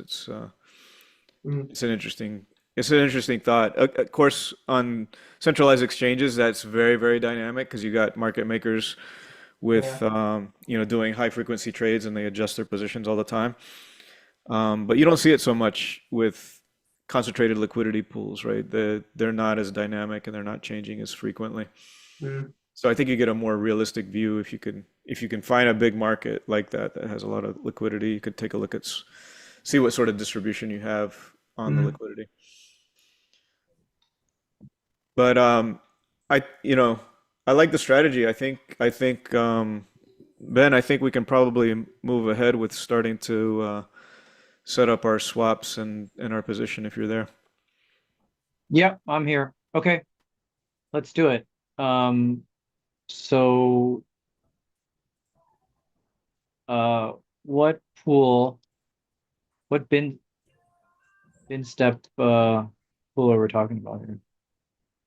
I want to hear y'all's opinions on this because I'm still like very much learning about how to strategically choose the pools and the bin steps. So let's hear what the other panelists have to say.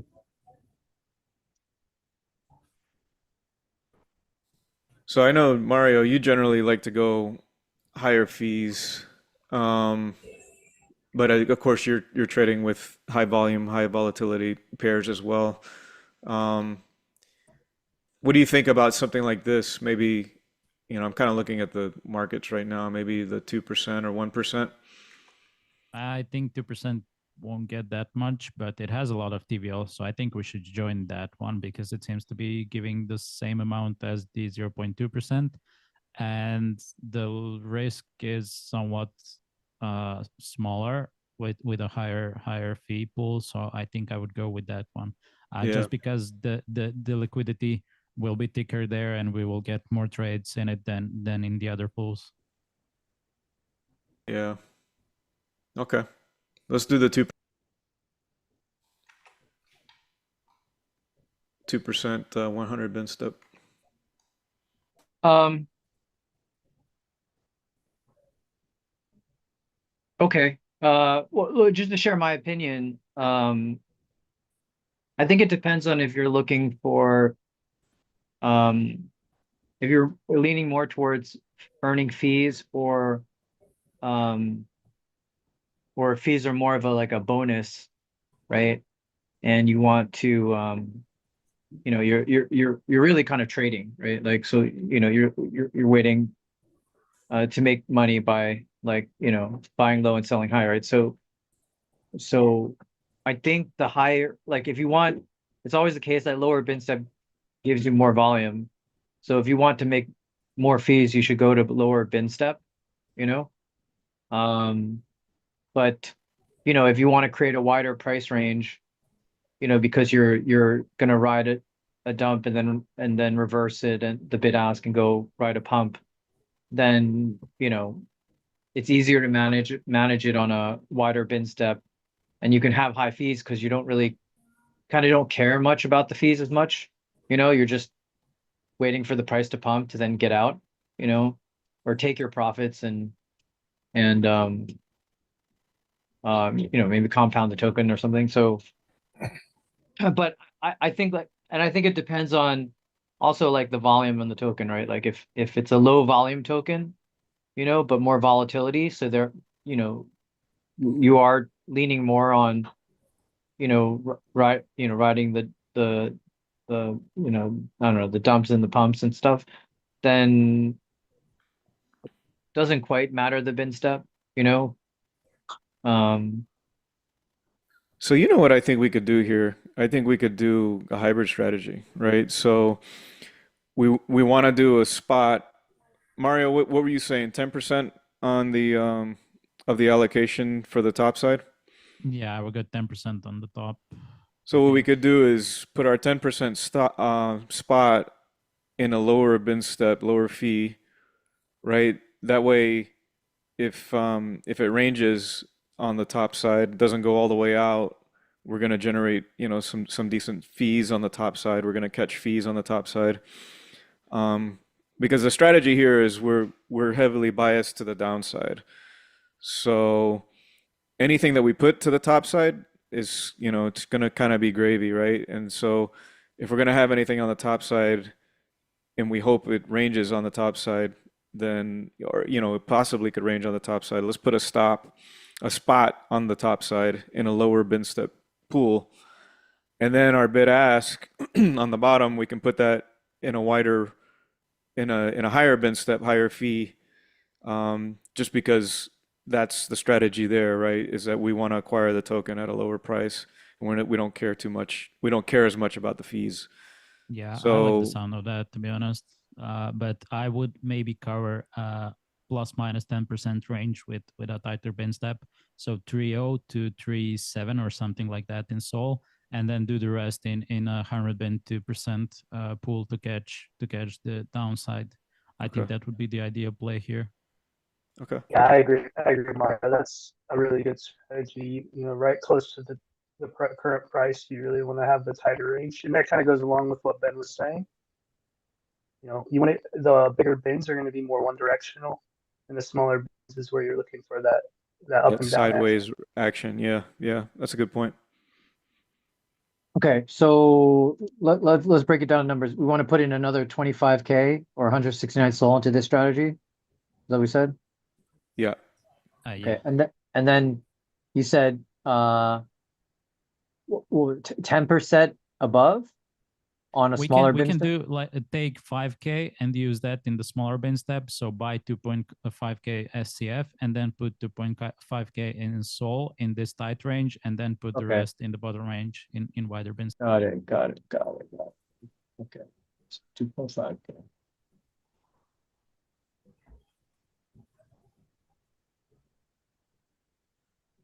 One sec here.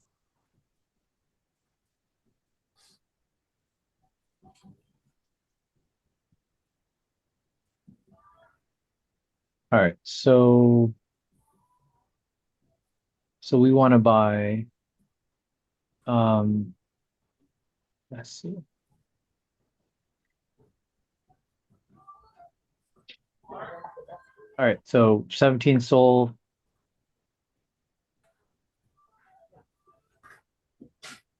All right, so what's the bin step and the range or the bin step fee we want to get? There's a Mario, what do you think? The 2020? Either 2020 or the 50.04. I think 2020 would give us a better return Yeah, since it already has some TVL and volume. right. okay. Okay, that looks right. And then basically we're going half and half on a tight range. What's the range on this? Yeah, can you flip it? Yeah. Click on SCF there. Wow, that's really tight. I Cheers. think we need to go wider than that. Yeah, perhaps 2.9 to 3.7 would be a pretty good range. That would cover the most recent sell-off and the mini peak that we had a few hours ago. This should actually be. I mean, if we're going half and half, it would really be. Yeah. Put 17 sold there. You can put 17. It's All right, here we go.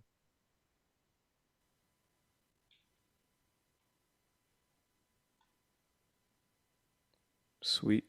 Amazing. All right, so now we have 17 and 17. 10, 44, 169. 44. So we what?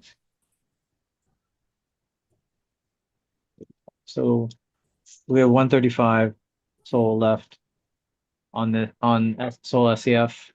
And so can you quickly check how much liquidity is in a single bin in that pool?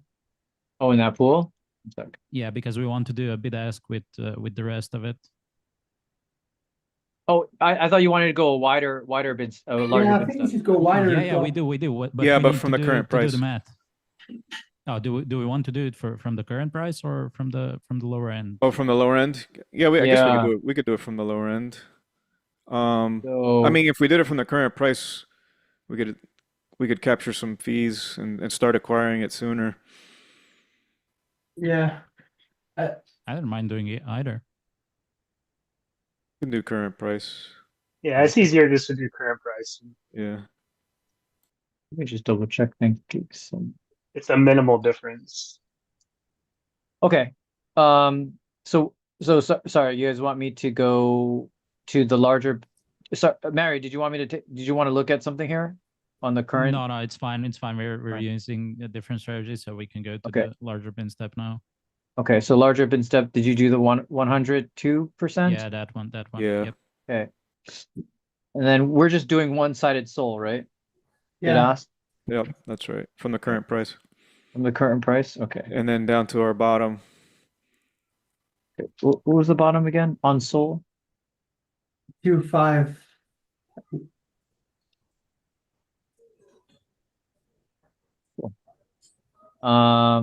And this would be 135 soul.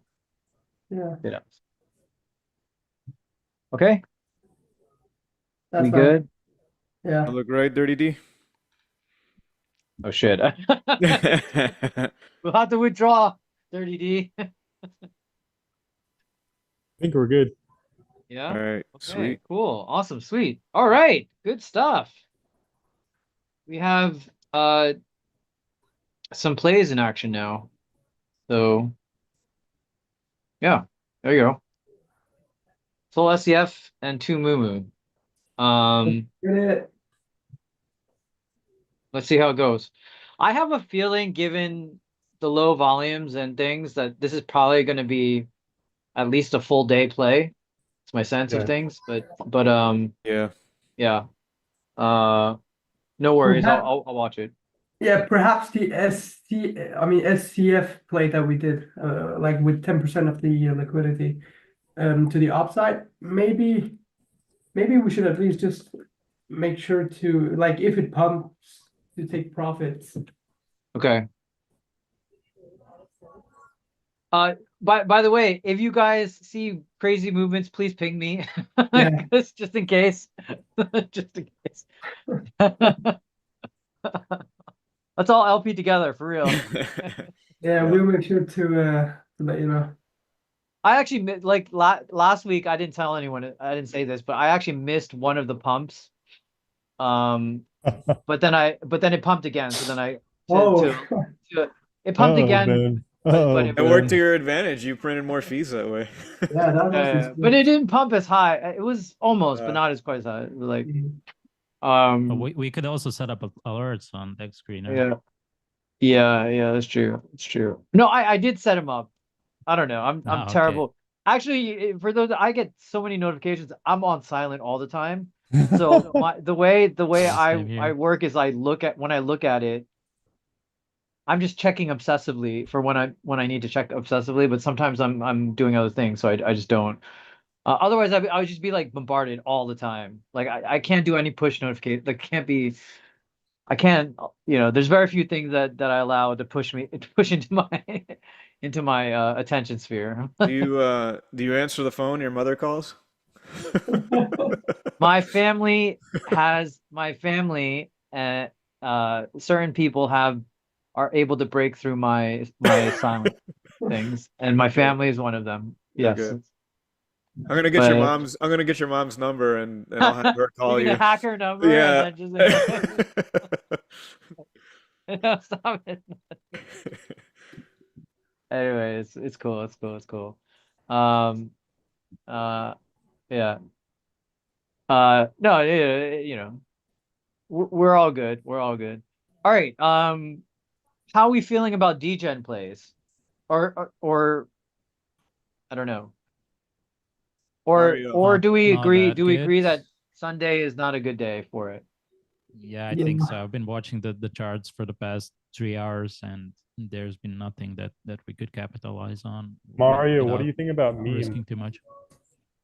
The I did meme. meme for a bit. It could be good, but it is also, I think the risk outweighs the reward on this one at the moment.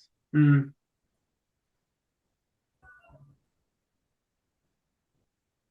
Did you guys want to? Should we bring up for discussion the pump thing, acquiring some early pump? I think we should do that. If we don't have any more trades, we should definitely allocate like 1,000 or even as little as 500, just Yeah, I as would like a say fun I kind would of say depot very little, thing. right? Because it could easily go to zero. But Oh, but It's a 90% chance of failure, just so you know. That's Yeah. I did try that. I tried LPing them straight out of Pump Fun, and it's just a recipe for disaster. It's good if you want to have some fun, just some dopamine boost, but the highs are high, but the lows are very low. So, and it happens so fast can, that it's can I crazy. can I ask Mario how often, how much did you, like how many data points do you have on that? Oh, more than I would love. Really? Okay. Yeah. More You than he pretty cares to you say. tried pretty hard on it then. I did. I think I did around 15. I set up 10, 11 pools out of those 15 for fresh launches from Pump Fun. And I think I was profitable on 2 of those. And Yeah. the profit didn't cover the losses on the other Probably ones. not. So it is pretty rough. Yeah. Okay. Yeah, it Yeah. I actually You have tried to it get really myself. lucky. Yeah. So Yeah, I it's a tried it gamble. It's myself, not a and business. it's totally, you're probably right, because I tried it myself, but I got lucky on the first one, and I profited, and that's how they get you cooked, right? You profit on the first one, then you lose everything else, Yeah, and yeah, then the yeah. second one I did dumped hard, and that was when I Yeah, realized like, oh shit, people are dumping hard on this thing. Mm. Like, I didn't realize people would take profit right after Radium, uh, the Radium graduation. So, but yeah, I have a similar story then because and mine's probably the most extreme version. The first one I ever did, I actually set up most of the original bins for Michi, because that was the very first one I did. So then I was like, this is great. So then, yeah, it wasn't the same after yeah, it that. wasn't. Never had a Yeah. Totally. similar. I think when providing liquidity to meme coins, like you really just need to be aware of how their socials are and stuff like that, because those very much defines how the price will move. Like if there's a lot of alpha about it, if there are KOLs, people with a lot of influence across the ecosystem, shilling meme coins, it can be a clever play.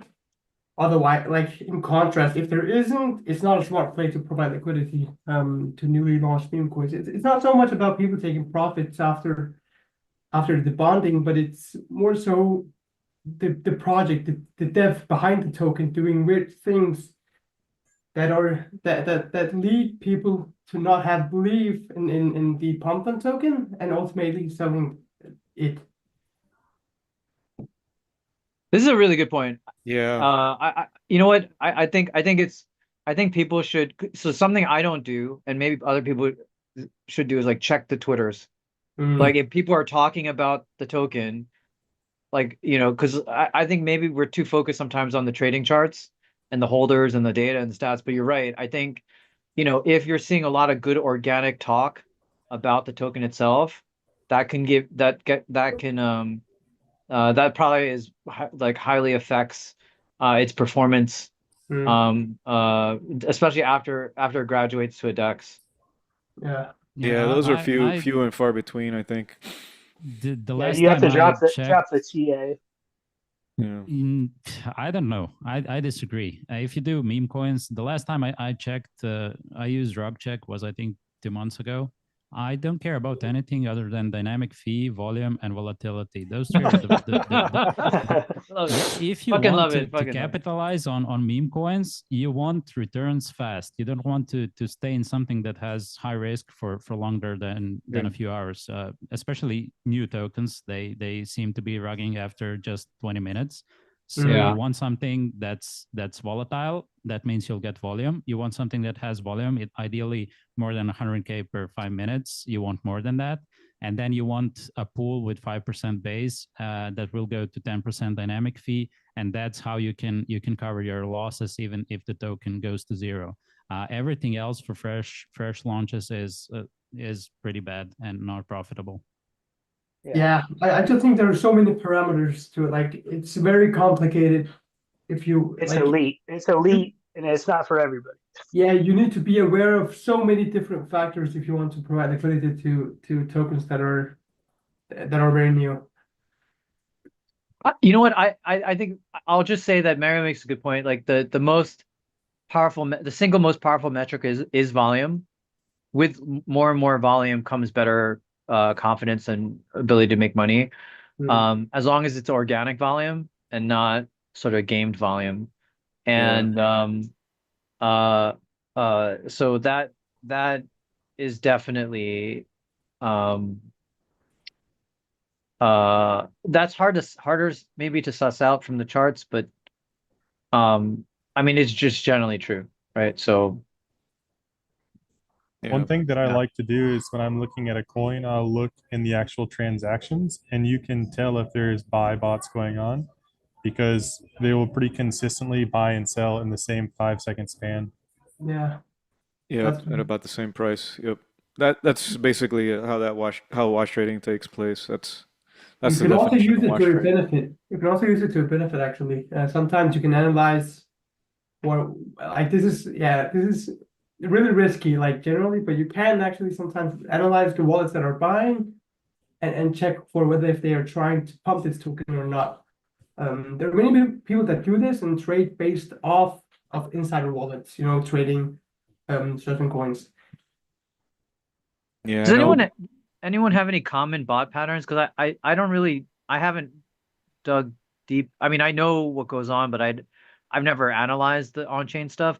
But whenever I check Berta, I do see some weird stuff. Like sometimes I'll see the same wallet within a few minute period, they'll buy and then they'll sell, but it's always the sell is slightly lower, like they lost money, and I'm surprised that they buy and sell within a short period, I just but at a think, loss. I think the reason for why it might seem like a lower price might be due to some API missing some data points. Usually Okay. they're looking for a profit. Usually they are just arbitrage bots that buy from one pool and sell it at another pool. It can also be, yeah, I mean, usually what you just said is usually made from art bots. I've been researching wash trading for about a month and a half now, every day, and I've noticed some patterns. I still don't have all of the details, but one that I've noticed is bubble maps. And those two are always correlated. When there is wash trading, when you check bubble maps, there are at least 20, 30 wallets that have less than 1% of supply, but more than 0.9% of the supply. They like to split it to snipe it within a few blocks on pump fun, and then they slowly dump that. They lose money every time they do wash trading, but we can't catch any of that volume because they usually set up flux beam pools ahead of time for some reason, most likely because they can use a lower fee there. So their trades are routed through the least through The lowest fee. yeah, the lowest fee, so they lose the least. Right. because having 300k of fake volume in 5 minutes is quite a bit. Quite a bit would go to fees if they went through our pools, but those are getting way more common. Mm. You know, it might be cool to like I haven't talked about this, but I think about it a lot, like whether or not we could position Meteora volume trading as more organic and real, and then as better signal, and then use, you know, if we had like a, you know, clearer stats on that one, then or like a ratio of like what's where is volume really trading at, you know, and if you see more Meteora volume, then you know maybe this is more real. Uh, uh, and using that as because I feel like um uh that is that could be a nice thing for Meteora like to anchor around, you know, is like one, we're about sustainable fees anyway, right? And so and with that comes real trading because you're trading because you know you're not wash trading at that point if you're going to pay these fees. So Right. so if you're seeing if one token is seeing more volume on Meteora as in a ratio opposed to other dexes versus another, you might have a better sense of where real organic demand is for something, and maybe that's a better signal for good trade, you know, opportunities. Yeah, I think so. I've noticed a lot more trades through Meteora on something that doesn't have as much wash trading. But at the beginning, when there's a lot of volatility, we do catch some volume even from them because of the price difference. So they go for more favorable rates, which we sometimes saw. Yeah, or we'll get arb trades coming through. Yeah. Yep. That's cool. All right. Should we, what do you guys want to do? Do you want to call it? Do you want to put in a new strat? We do have 10K. I am okay also not deploying it if you guys don't feel I said it earlier with everyone else in the prep, but like, you know, I think conviction is really important, not just like, hey, let's just go, you know. Yeah. I think you have to believe in that like you can win, you know, and not just like roll the dice, but I'm down to support anyone who has that conviction. Yeah, I don't know that there's a So whole lot left to look at, but I don't know, Dirty D, you got a I think potential I think play? meme could be a good buy on a really short term scale. And then I think if we decide not to do any other positions, I think it would be fun even if like I think we should take like 2 to 3 soul and try an LP. If we can find like a new coin that has decent volume, I think that would be a fun way to end it. But I'm also very comfortable having that vetoed because we'll probably lose money. Yeah. Yeah. Arian is I'd love to have y'all take a suggesting look at Sol me. People are USDC. mentioning W doc that I spoke about before. Oh, W Dog and Crocs Yeah, are like both it just pumped a having a lot for lot some of reason. volume. It's doing quite a lot of volume. Yeah. And they both have been relatively stable for the past I mean, 24 hours. W dog just pumped a lot. So I don't necessarily think it would be a smart play to provide liquidity to it now. Like there's basically too much risk, in my opinion. I mean, if there's a pool that's got good volume, kind So of nothing right you now, try unfortunately. volume and some of fees, Mario's strategy, but that's going right? to be more active. Yeah, that requires active adjustments. Yeah. Arian is suggesting Sol USDC, and I think I agree. If we think Sol will go down, why wouldn't we sell half of the Sol we have and use a bid ask from here to like 130 and our top range to like 160? That could also be a nice play. I like it. I like That's a that. smart play. Yeah. Mm. I can't argue. That's, you know, a lot of our thinking has been on that basic premise. So why are Right. we not taking a Yeah. position on that premise? Yeah. Let's do it. I would go lower than 130, to be honest. Me too. But we can just we can just rebalance it if everything goes further below. I think a good If starting we all point. think it will dump, we could go with all of it, like sell it now and go to one Yeah, 115 or absolutely. 120. Yeah. Yeah, just go to juke, swap it all, and make a long pool. I Okay, do agree. so what do we have here? Hold on one sec. Photon Magic really wants Soul to go to $100. I've Hey seen him Ben, like comment it several times. Me too. I generally agree because I do also have a lot of stables right now waiting to be deployed. Ben, I think one thing that would be an awesome function is if you could set up a an auto close position um, on any of the LPs. Like if it hit a certain price range, it automatically closed at that range. Yeah. For Oh, instance, yeah, I know what you're saying. Um,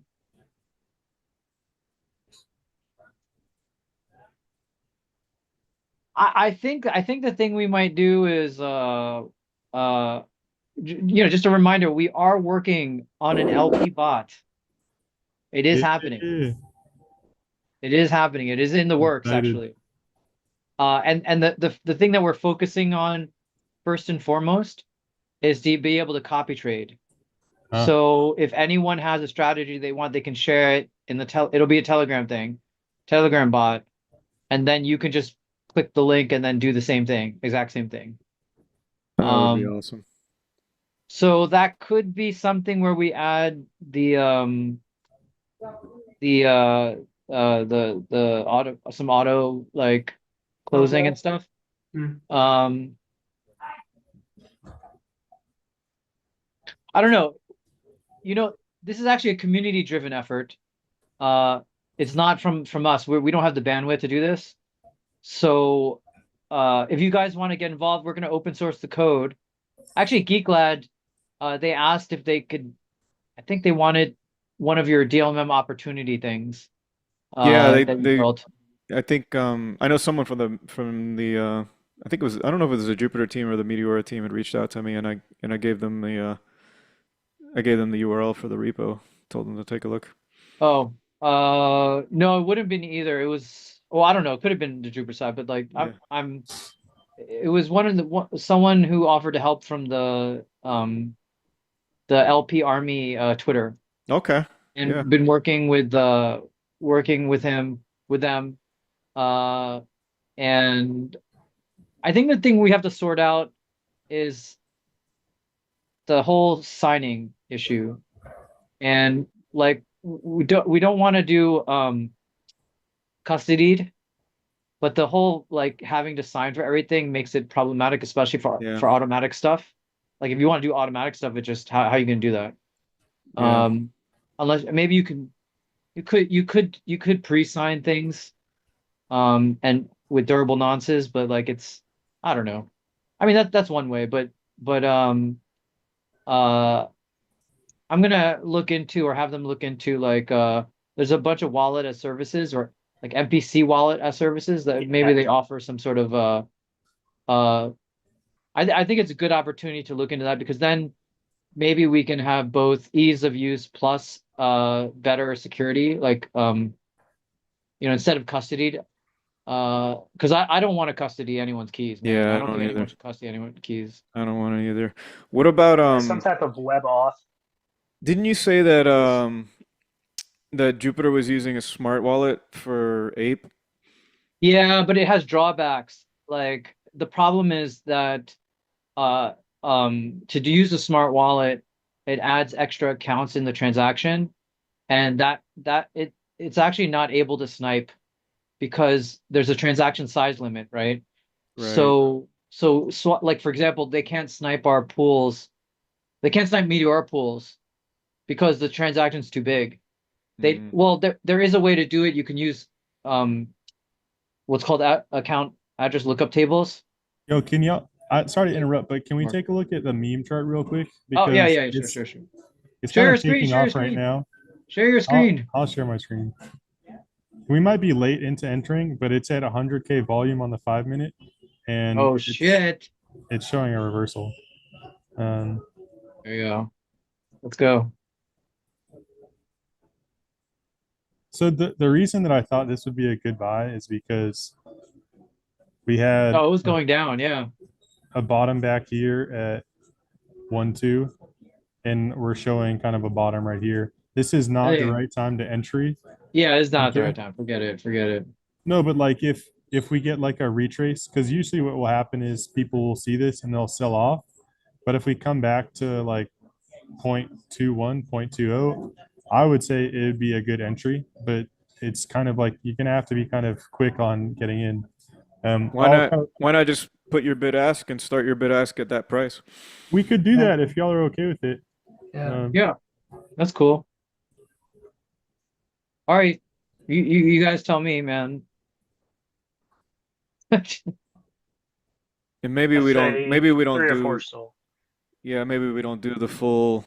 What do we have left, Ben? Another We have 10K. 10K Maybe. left. Yeah, another 10K. Maybe Let we me don't check do the the. numbers. Maybe we don't do the full 10K. We do a smaller amount.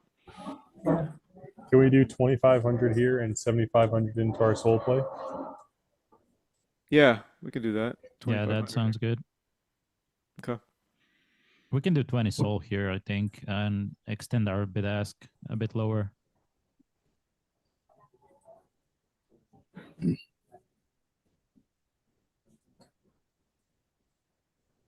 Where are you wanting to start at? Current price, or are you wanting to start at a little bit lower? Yeah, lower.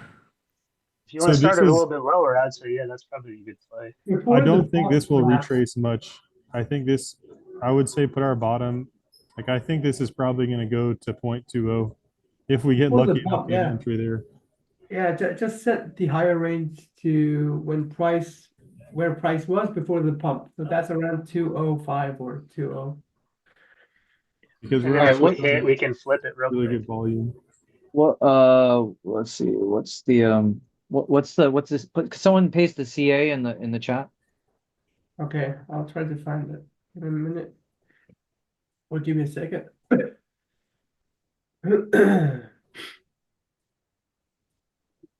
got it. Yep. They already pasted it, so yeah. Usually when I Okay. see a formation like this, there'll be one move, you'll have a sell-off, and then there'll be a second and sometimes third move. So All that's what right, we're give me looking for. what are we doing here? Like what bin step fee thing? 102% seems to have the most right now. Yeah, that sounds good. Why don't you take the screen, Ben? Let's take a look. Oh man, the price is a little off from well, hold on. Yeah, 1 sec. Um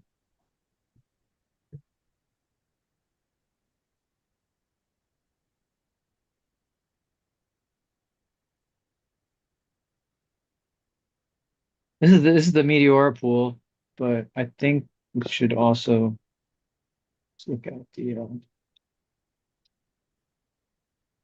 With that bin and fee, it's about 2 or 3% behind the trend. yeah. 0247. Wait a second. What? Oh no, this is EFT system. You just move to storage. Pumping up. 670. I mean, yeah. What do you guys want to do here in terms of It's price? already behind a little bit, so you could probably just start it right. If you're doing a bid ask, just start it right there. But I thought you guys wanted to do it when it was lower. Yeah, No? yeah, before Or the from the pump. current price? No, I would do a 40-60, like 40 spot at current price entering in and 60% underneath going down to point for the soul denomination. I would go down to 0.13, maybe a little bit less at current, but actually it's probably should do like 80-20, but 80 down and 20 up? correct, yeah. Okay. So then you want me to swap 20%? Are we gonna use the rest of this? The I mean, 10K? we could, and then we could just cycle it into the soul play after this, because this is something that I mean, I don't know if you want to do that, Ben, but this is something that you'd hold for like 2 to 3 hours max. Okay. We've got 58 soul. So you want to do 20% above, right? So you want me to buy Actually, I would wait. That's like me being like emotional and being okay. afraid of not getting an entry, and like that's never a good trade to make. Yeah, that's Like, not a good trade. Forget that then. Forget that. Forget but that. we could do like a bid ask down Down. to 0.12. I don't know if it'll go that low, but Yeah, I think that's a good So price. push the whole thing in to Wait, wait, 0.12. we need to make sure we are on the same like Sol or USD. Or are you looking at USD, Ernie? I'm looking or I'm talking about the soul price. No, Okay, okay. he's got it. Yeah. He's got Is it. it would right? Got it go. right I on. would go to. Yeah. I would go to 1-1 and then use 70% in bid ask and use 30% in spot because this has volume and it could stick in the stop range more. And I think we need some liquidity Yeah. towards the top of the range. And if we go with bid ask, we'll have liquidity in the middle, sort of, not at the bottom, not at the top. And I Right. don't think that's optimal play. Okay. So Okay, how much so was in spot? 30% or what? Yeah, 30% is fine in spot, I think. So let's do so that's 15 or something or maybe So for all the 17. viewers, Mario is trying to get some more liquidity in our current range so we can get fee generation and not just try and capture the bottom. That way we get kind of the best of both worlds. Mm. Yeah, and essentially, if we went with a bid ask to 1-2, we would have the same risk as with this one. We would have the same aisle if it went out of our range in both cases. So this Just would be blended or a sorry. yeah, blended, yeah. that's it. That's it. Yeah. And that's always a good way too to start with just a smaller spot and then add your bid ask on top. Yeah, that's a good strategy if you think it will stick around this area. But if you think it will dump, always go with bid ask. You don't want to get the fees at the top. You would prefer more token at the bottom and then just flip it around, and you get a lot more that way. Mm. So we're about half soul per bin in the beginning here. And then it gets to like 2 soul. Yeah, and if it gets towards the bottom band, I think you should flip it and Yep. shorten it. So we exit at around 1.4, 1.45 in Sol, and we would have some profits that way as well. 145. So basically Yeah, around 145 is that around here. area. Yeah. So basically we're thinking it'll come down here and then we flip it and then end it here and Mm. then If set it back here. if it Yeah. doesn't dip below 122, 124, I wouldn't touch it. I would let it Yeah. run. If it dips towards the bottom of our range, that means it will have most likely break of trend. And Yeah. I would shorten the curve, go bid ask to 1.4 and exit there with some profits. That's what I would do. Okay. I disagree. I disagree, Mario. I think we're going to see more of an uptrend here. I hope so. I hope so. This is just the worst case scenario. I also think we will have some upside here because it has some volume, but it is slowing down now. But this could go. It's just worst case scenario. I always have that prepared. Hey, I appreciate this. I'm looking on Twitter and there's a decent amount of attention on the Twitter space. Yeah, Okay, yeah. That could Ideally, we actually would be want a- it to go to like half of our position to 135 and go back, and that's all we want from this. The range in that range. No, I Everything disagree under so that much. is just, I don't know. That's how I do it. If it goes out of my range at the bottom, that means I didn't do my calculations correctly, and it usually means a change of trend. And I don't like those. Those bring in a lot more risk compared to the reward you get for it. So Mario, from your perspective, are you just trying to capture fees here across this volatility? Yeah, I only want profit and fees. I try to keep my LPing completely separate from meme coin trading, and I think 90% can be done without trading meme coins. So most of the money I made is from fees itself, not on the profits on tokens, because I'm a bad trader. I'm good at liquidity providing. Okay. So it's coming out. You guys have two different perspectives. Yes, So that's why it's a yeah, good thing. We have to yeah. Yeah, find it's the good. best of It's Yeah. both. good. Yeah, so a hybrid approach, I think, would just be, whenever you have a big violent move, just go ahead and like pull 25% and then just put it back in at the bid ask again. So And then you're I kind of the best of both worlds. Or you could even put it in a spot. I Yeah, would say or even in a spot. with what we've seen with price action, we're probably going to see 2 to 3 moves up. So we have this first move, which there were spikes of over 100K volume on the 5 minute. And so I think what we're seeing now is people taking profit. We're also seeing old sellers from the past day or so who are at a loss. They're taking advantage of this recent price spike to essentially recoup as much of their losses as possible. But I do think we're probably going to see another move up after this. At at the very least to match the height that we saw this original, if not to surpass it. Yeah, so Mario's strategy is a little bit more like I don't want to take any losses, Yeah. right? That's his. He's Yeah, like I'm that's my just gonna. strategy. I only want to stay with gains, and so what he's missing is the opportunity of the bigger game, where you're looking at Yeah, like, I I yeah, I see a kept bigger my opportunity. yeah, I kept my profits to like I can't make more than 30% if it bumps, but if it dumps, I'm not losing more than 20% either. So I gladly take that. I don't like big losses. I prefer small wins, small losses. I would Ryan, do also you say stay away from? Oh, sorry, Ben. no, go for it. Okay, I was just gonna ask.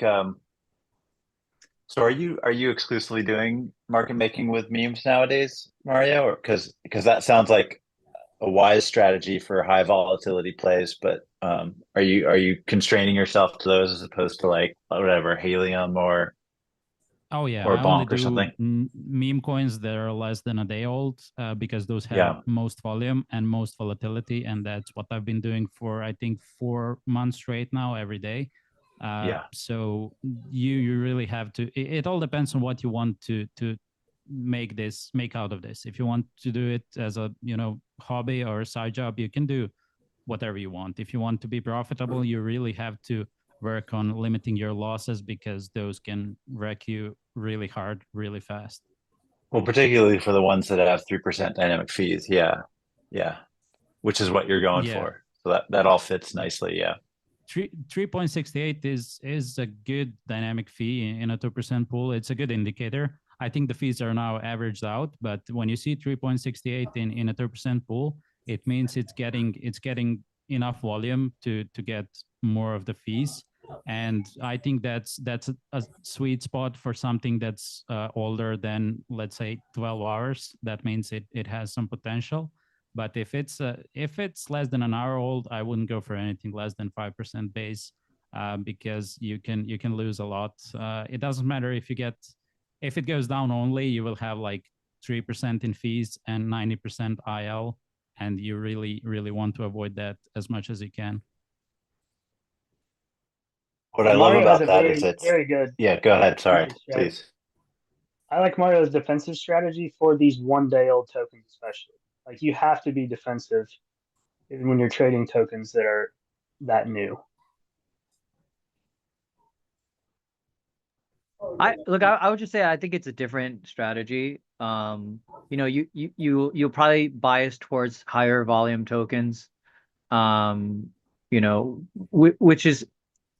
which is good. I mean, I think you can use like I mean either strategy works, right? Can work depending on how you might be good at executing it. And but I think something to note. I mean, marriage strategy is definitely less risky, which is good. And something I've noticed is that this is typically what you know. I don't know if I'm outing you as a whale, but this is typically what whales do. So because the Yeah, more capital you have, the less you want to like bet the farm on it, right? Because the swings can be massive. So the more capital you have, the more you should rely on fees and earn fees and yield and preserve your capital base, So that, being good at that is incredibly important. Um, you Yeah, know. so I want to share how I started with Meteora. funded a wallet with $500, and I wanted to start farming to do it as airdrop farm. And I've never added a single dollar from external source, and I've grown that wallet to, I think it's close to 40K now in profit from fees alone. So I've never put another dollar in, and it's all from fees generated. So I'm pretty happy with the gain so far. Nice. That's massive, man. That's fucking massive. Crazy. Yeah, it's hard to argue with that. Yeah, I mean, And DLMM. I think I have less than $10 in fees on both the Jupe and Sol pairs. So it's all been meme coin. You Why they can't make call him the money on meme those assassin? things. Yeah. You can't make money on those things because there's that Orca LP that doesn't care about making money. Yeah, there's So just too much competition. you can't, yeah, they just don't, you can't win on high volume pairs where people don't actually care about making money. So they just drop the fees down to nothing. It's all a competition, man. For that stuff. And DLMM got launched, what, January? So you obviously started after that, roughly. I started in May and started doing full-time DLMM in June. So it's been 2.5 months now. That's great. Mario, what are the metrics that you look But for? it's full-time. I dedicated myself completely to it, and I love it. It's someone mentioned it in Goose DAO that it's like gaming the auction house in WoW, in World of Warcraft, and I think it's some trade that we all share. We like numbers, we like charts, so it's really I enjoy doing it. It doesn't feel like a job.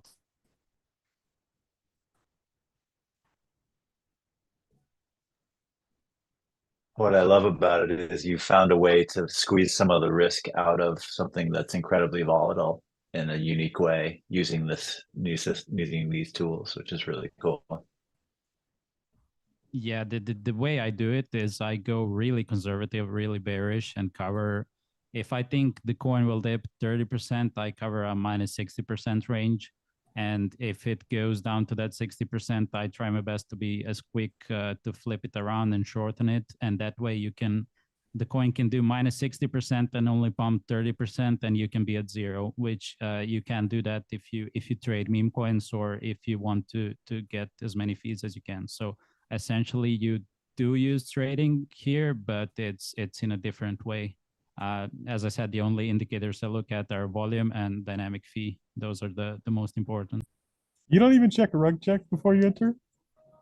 No, if liquidity is locked, yeah, I don't really care. Rugs are extremely profitable if you get in after they rug. I did an experiment, I think 4 days ago.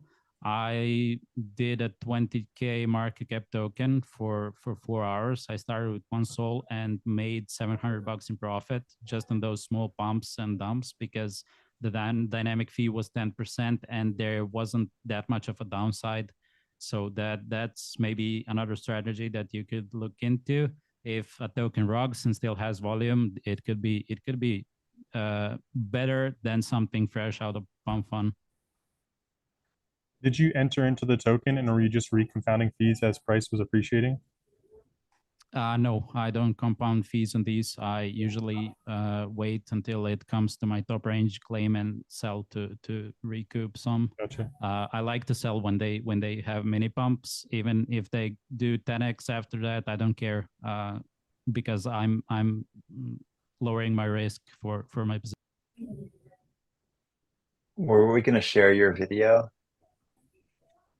I mean, sure, I can if you guys want to.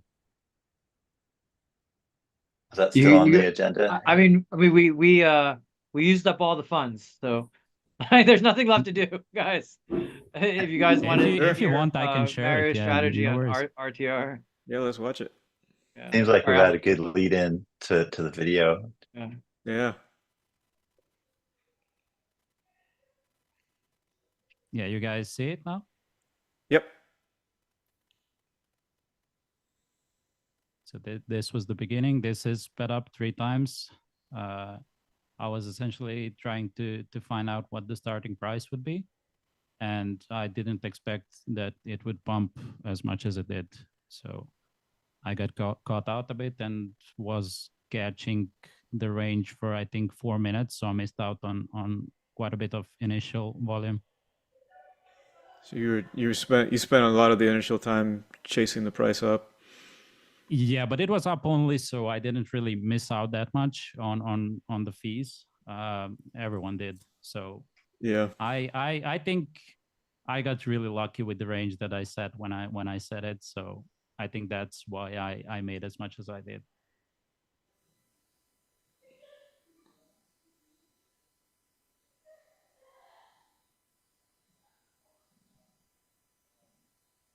If you're prone to epileptic seizures, do not watch this video. I can slow it down, but it would be like No, it's 30 fine. minutes in total. So yeah, this is where I finally found the range. This is where I did a 2 sol spot buy of RTR from the wall straight. I didn't want to go through Jupe because it is usually slower. If you go straight through the pool, you get your trade done faster, but you also take the risk of the price being different than market. But in these cases, it doesn't really matter too much. I was looking at liquidity distribution here. We were 70-80% of the liquidity in the whole range, other than the concentrated one. So that's why it printed as hard as it did.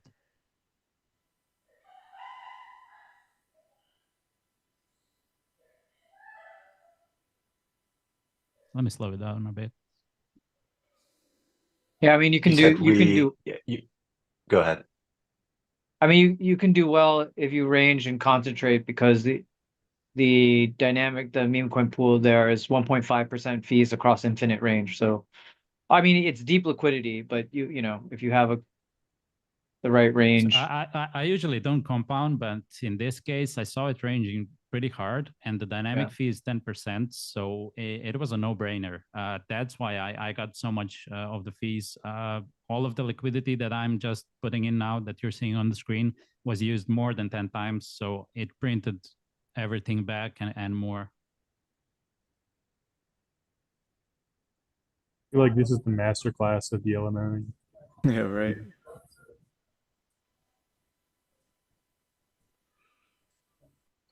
But opportunities like this are seldom, right? Mario, True. you're saying maybe once a month. Since I started, so back in May, I actually got hooked on Meteora because of one of these. It was dumb money that I started with $100, and it was like my day 5 of my DLMing. I used $100 and ended up that day with 1,400 in profit. So that's what got me hooked.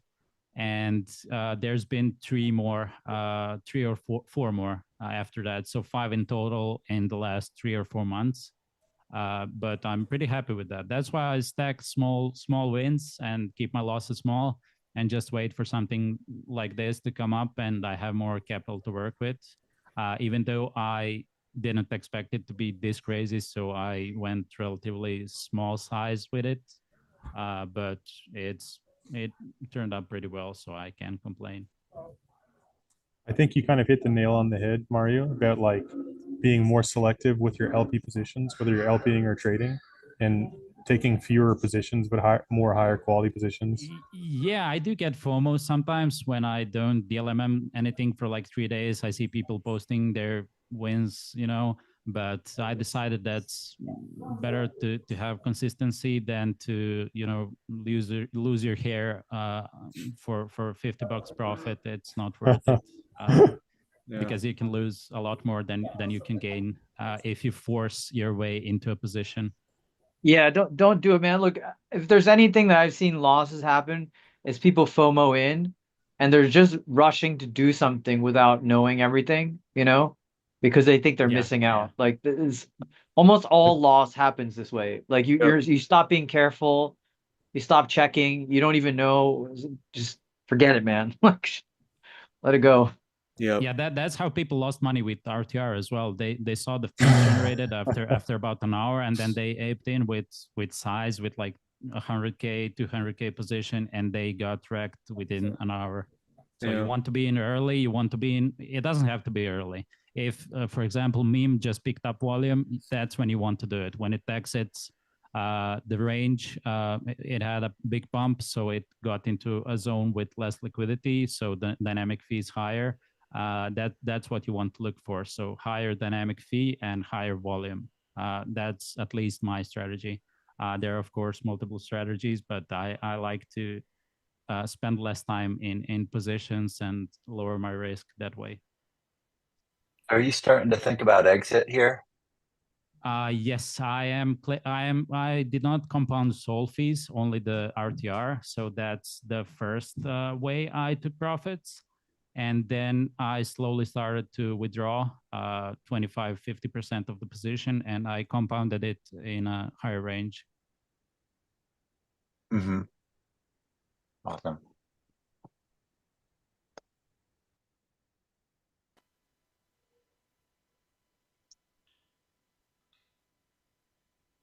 And so at some point here, you've basically returned your capital and everything is gained.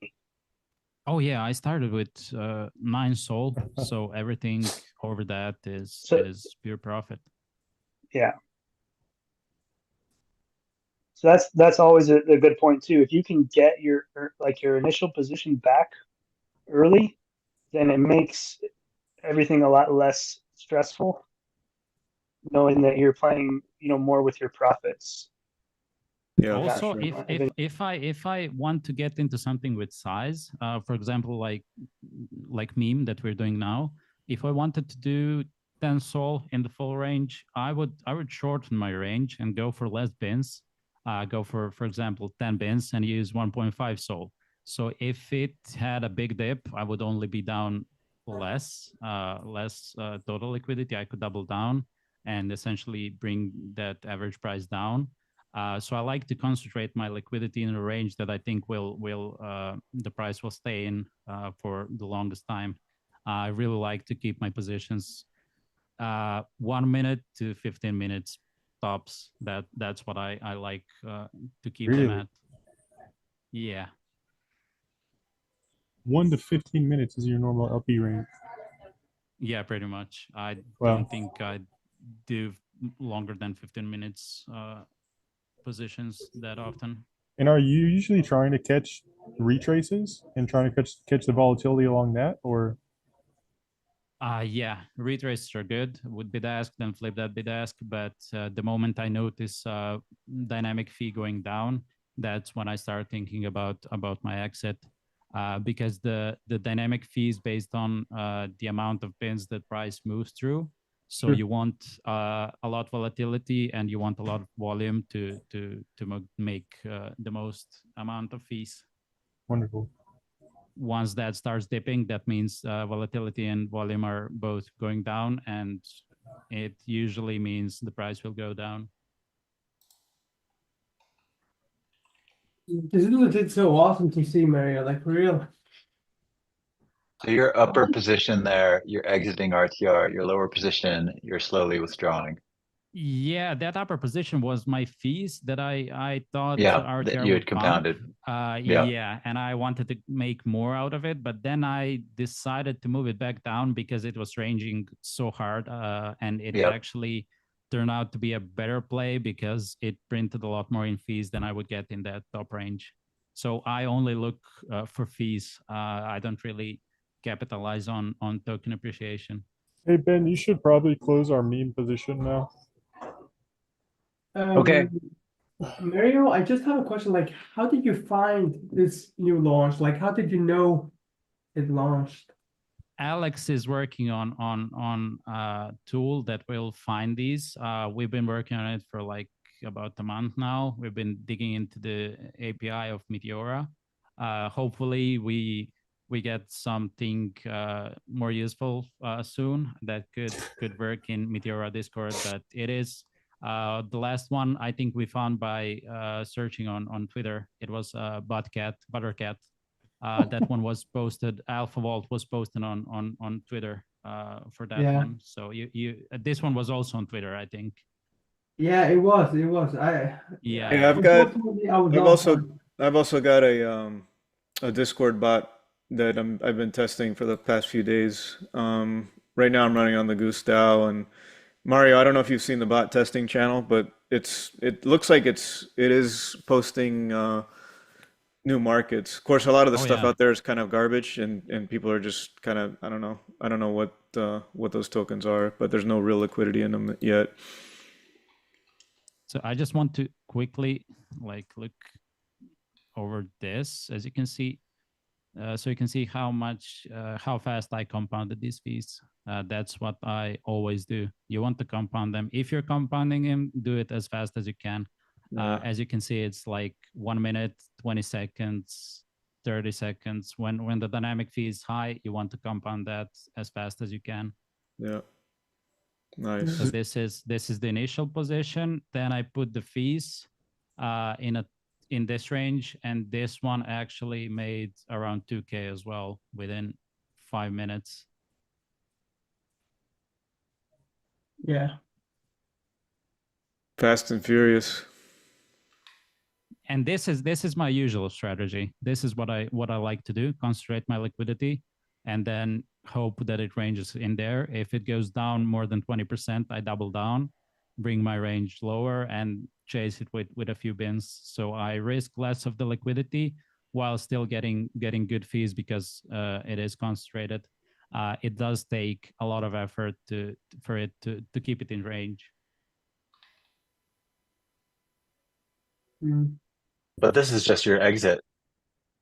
You This already, was supposed to be my exit. Yes, this was yep, supposed to be the exit, but then yep. I noticed it's still printing, and I kept doing it for this was 20 minutes. I kept doing it for 3 more hours. And in those 3 hours, I made around 6K, but with a lot more TVL. So you want to be in early when there's a lot of volatility and volume, and when you're in early, the risk is also the lowest because as time goes on, the rug risk grows exponentially, and also the odds of people taking their profits is also growing hard. So Yeah.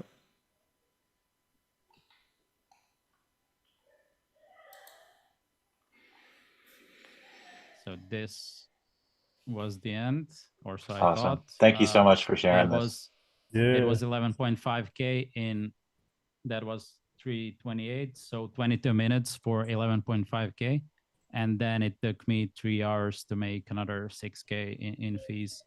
Mm. Great to see, man. Great to see. Yeah, I think the moral of the story is that we all should strive to get into Goose Gang. we're all LP Yes. Army. We're just we made the Goose DAO because we all degent hard on dumb money. I think that's what kickstarted it. When we saw that we made similar gains, so we started that way. But we are sure hoping to open our doors soon Mm. to new people. We have a challenge now for three new people. You have to post your P&L cards and tag Goose DAO and Meteora. You can check our Twitter or X, the Goose DAO, and we are giving one spot away to a random person. So you definitely have a chance to get in. Yeah. Aside of that, another moral of the story is also that new tokens and correlated newly launched pools can be really lucrative. You can make a lot of money doing that initial volume simply because newly launched tokens usually have a lot of volume if they're very hyped. And RTR was a very hyped token. There was a lot of noise about it on X, on Twitter, etc. So all of these factors also have a major role, to play a big role into why Mario was able to make that amount of fees from people trading the coin. Yeah, and that's when the volume's always the highest, right? It's Absolutely. at the launch. Absolutely. Nikolai, But did you ever get in touch with Ewan? Because he was doing something similar, but with the more blue chip names earlier, like back when they had fees in Jan, Feb, March, and had a ton of success. yeah, I'd But love to have Ewan kind of give an overview on his strategies because I think you're right, Otto. I think he tends to be in the larger cap pools, right, Mario? not always. He likes to degen with us, but yeah, he goes in with size, so he has to do something with higher market cap. Oh, he's in the gang. Yeah, yeah. Oh yeah, Oh, sweet. he's the one Okay, that okay. He started. created the game basically. He's the Oh, one that he gave started away the gooses. Yeah, he's the one that gave away the Okay, goose. yeah. Yeah. He was the founder. Actually, he wasn't even in the Discord channel for a while. And I was the one that invited him. I'm like, hey man, everybody's in this server now, and you're not even there, and you're the one that created this thing essentially. So, so then he popped in.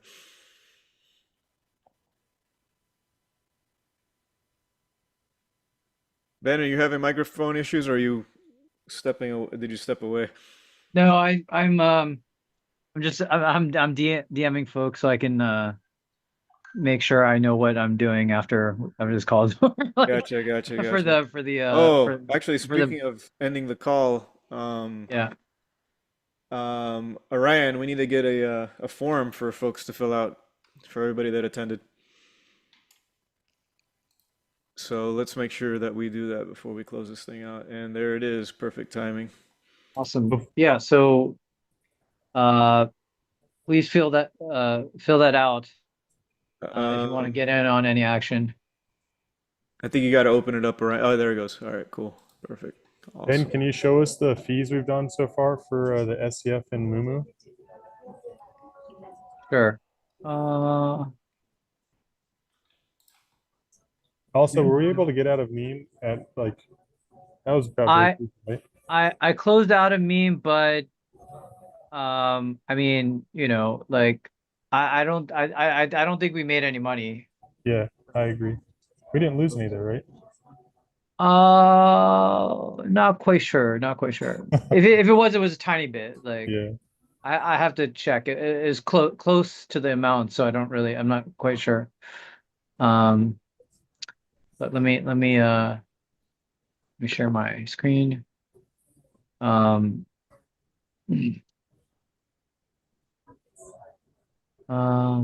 do. All right, so these are all the positions for Mumu and SCF. We can go through. So SCF, we have two different pools that we're in. We have the 20 bin step 0.2%, right? So this one is, Oh, I nice. It guess, went up. It went up it into went the up, upper range. Yeah. went into the upper range, so we're just making fees on this. And then the other Um, one's not doing anything. yeah, the other one's not. I mean, it actually Oh, it did go into the range a bit. did Okay. go in the range. Oh, It's in so the you know what? range. You could go ahead and flip that, or put You it guys in. want me to flip this one Well, I already? think It seems sure you should go down a little bit more. I don't know. Yeah, it's I too mean early, I think. you could withdraw it and then put the SCF in a spot, right? Do the toothpaste tube, Yeah, or just do or like a or 25% withdraw and then add it back in spot. yeah, you could do that too. Add it in spot or add it in Okay. bid ask. Oh, that's a good idea. Let's just show that because I think that's a pretty good Yeah. thing for people to see. So basically for those who aren't following, because we're saying that the price is hanging around in this thinner liquidity area, we can withdraw some of this, which would take some of the liquidity down from here, and we spread it out across more of this stuff. So what you guys can see here, we do 25, it's 10, 30, draw this liquidity here, and then when you go back, um, I think uh, you lost your transaction. But I think it was like 30.23. So yeah, that's what I thought so too. See. Oh, forget it. Actually, autofill doesn't work. yeah, you don't want to autofill. But then change the shape to bid ask. Oh, you want to change the bid ask? Yeah, so that way we flatten out the front, and then you're gonna get capital appreciation quicker. That's interesting. Okay. Um, So now Actually, you're maybe it's more selling a little divergent. bit. You're going to be Oh, selling a this is little year bit two. more at a higher price than what you acquired. Yeah. I thought we were doing spot to get more fees in this area, though. Well, That's yeah, what I that's thought. so usually what I like to do is I withdraw 100%, and then I'll put it back. I'll put back the SCF in a spot, and then just do autofill for the back end, right? The toothpaste tube, and then put the rest in a Oh, bid the ask. SCF and just okay. I see. Yeah, I so see. that way your SCF would have been flat across instead Flat of across. yeah. Okay, okay. Yeah, I'm But just that's checking okay. I mean, in. That's It okay. seems like we're up 0.8 Sol across all of our positions, so it's going well so far. yeah. Yeah.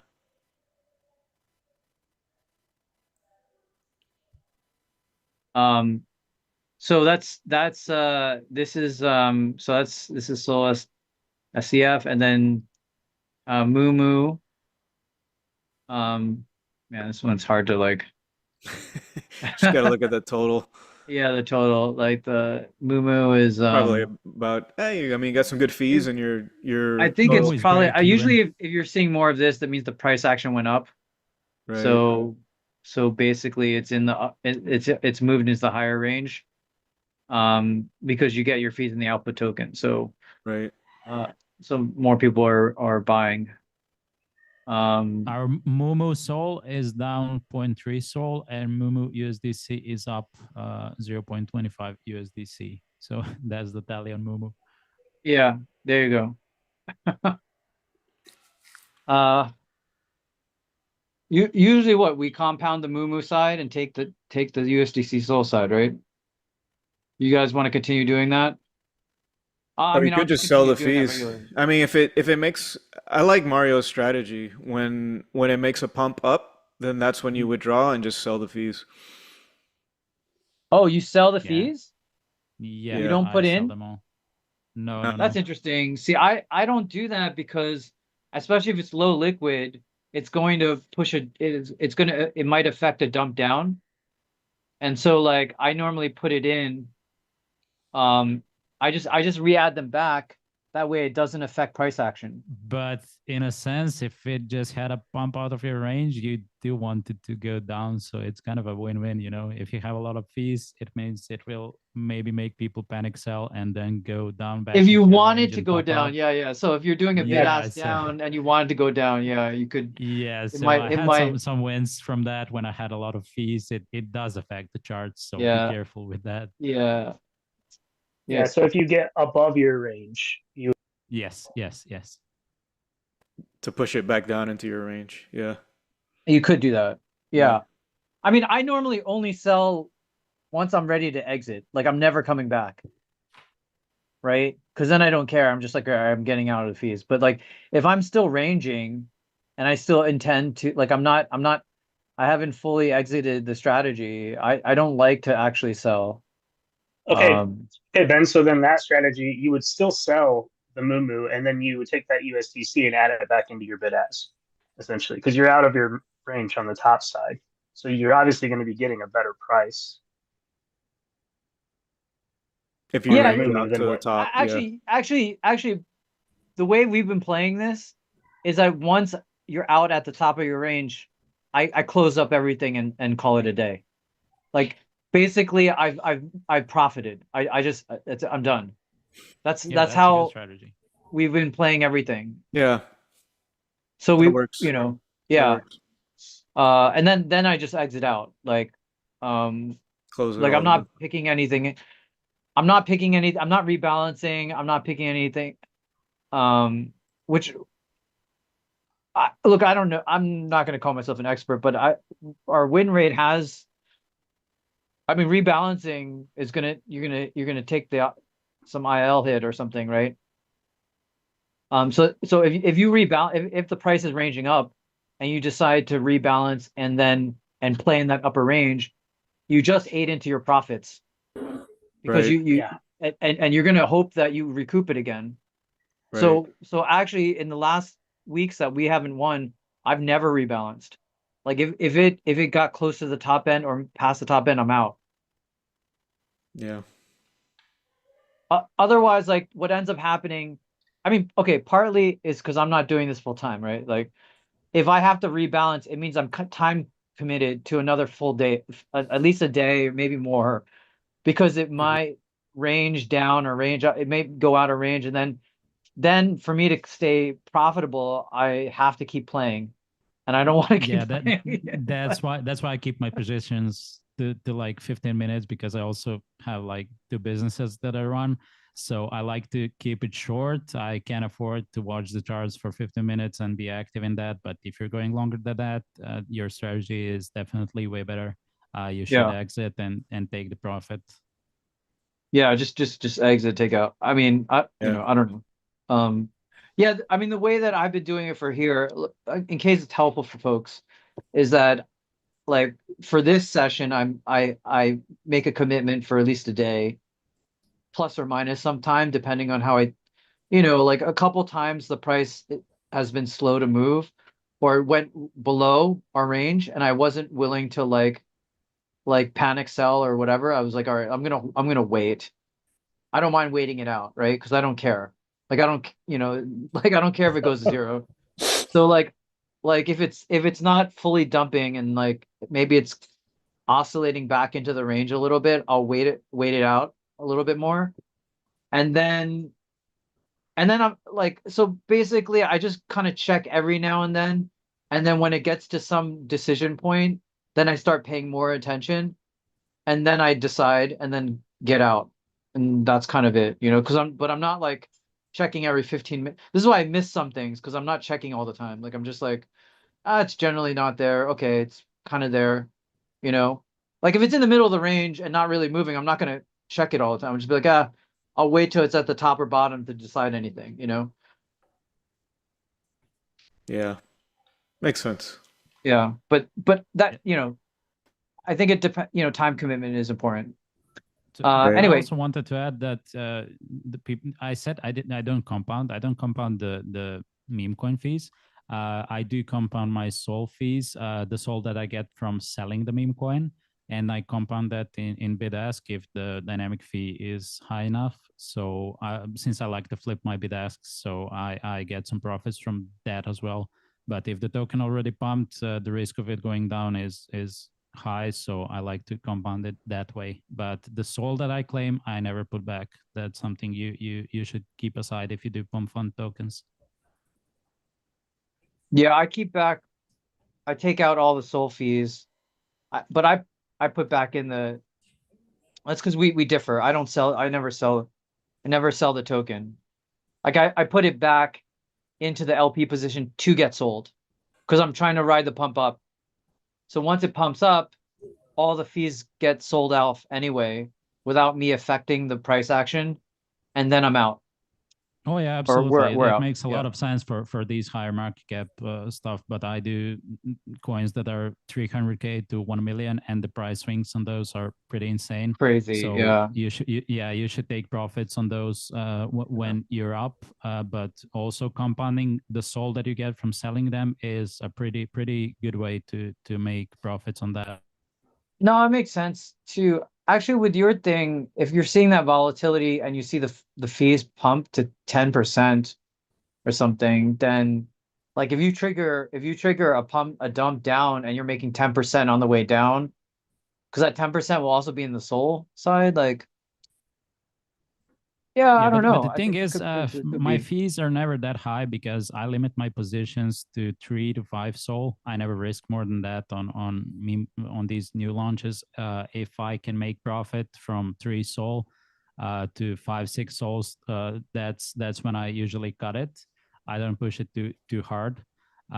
So I don't do the positions with size. My fees are usually like 0.5 Sol, 1 Sol. It's never too big, so it doesn't really affect the market. Mario, would you be willing to film one of like your normal LP positions? Oh yeah, I have a few recorded. I've just been pretty busy with my work Fair. lately. So yeah, I'm I'm definitely working on some content. cool.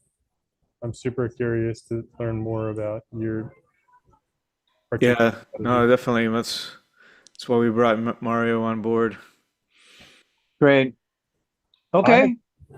Go ahead. I've primarily been using DLMMs as a way to offset trading risk, but it seems like the maybe the because like with trading, there's so much volatility that unless like you're a really great trader, you're probably going to see volatility in your wallet balance.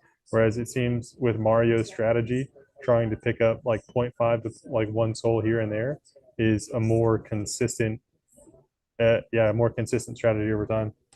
Yeah, for sure.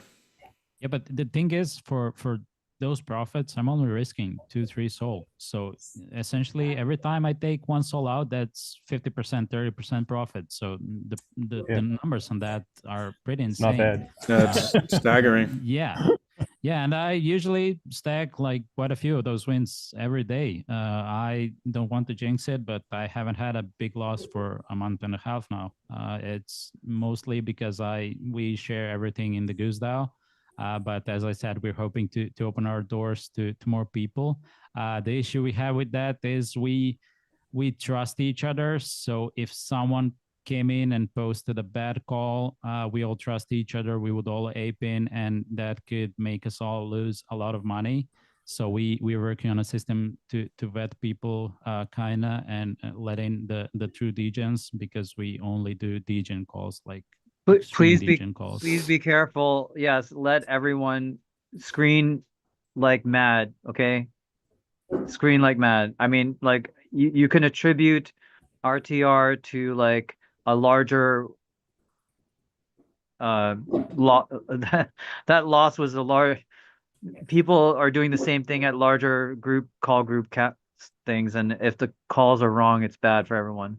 Yeah. So Yeah, so yeah, please absolutely. screen well on that one. But all of us, we're all in Meteora. We're all LP armies, so you can tag us anytime. Yeah. I said it like 5 times already. If you're doing meme coins, feel free to tag me in Meteora Discord. I'll come in. I'll help you explain the strategy and stuff. It's definitely not for everyone. If you want to start with it, I would suggest you to start with maybe 0.2, 0.5 SOL, something that you don't care about losing.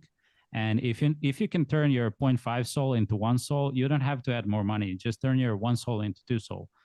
It's simple as that. If you're profitable, you can be profitable with any amount. The cap is there. You can do these new memes with like 50K, but positions up to 1, 2, 3K are perfectly fine. But I would suggest you working your way up instead of aping in at the start when you don't know what you're doing. Actually, what's nice about your strategy too, just gonna reiterate this point, but at a smaller size, you have much more opportunity. You can play in these smaller cap tokens. It's actually easier to make money. So the more money you put into play, the harder it is to get those same returns. And like Yeah, you have to play absolutely. in you can't play in the smaller cap tokens, right? Because you're the exit liquidity. So you have to you know there's a lot more you can do. The only Yeah, caveat I absolutely. would add to that is that you have to be in markets that have already been established by folks like Mario, right? Because if you're only going with half a soul, if you're creating a brand new market, you're gonna have to pay 0.07 soul to buy new bin arrays, and that's really gonna be a huge percentage of your capital. So if you are going in with a small amount, to Mario's point, reach out to him in the Meteor Discord. If you don't see a market out there and you want to see a market, I would consult with Mario and say, "Hey, Mario, what do you think about this token? Is this something that you're interested in getting into?" And if it's something he's interested in, he'll create the market for you, and he'll buy the bin arrays. Because if you're only going in with zero point 0.5 soul, 0.07 soul is a lot of capital, and you're never going to get that back. Those bin arrays are non-refundable. So.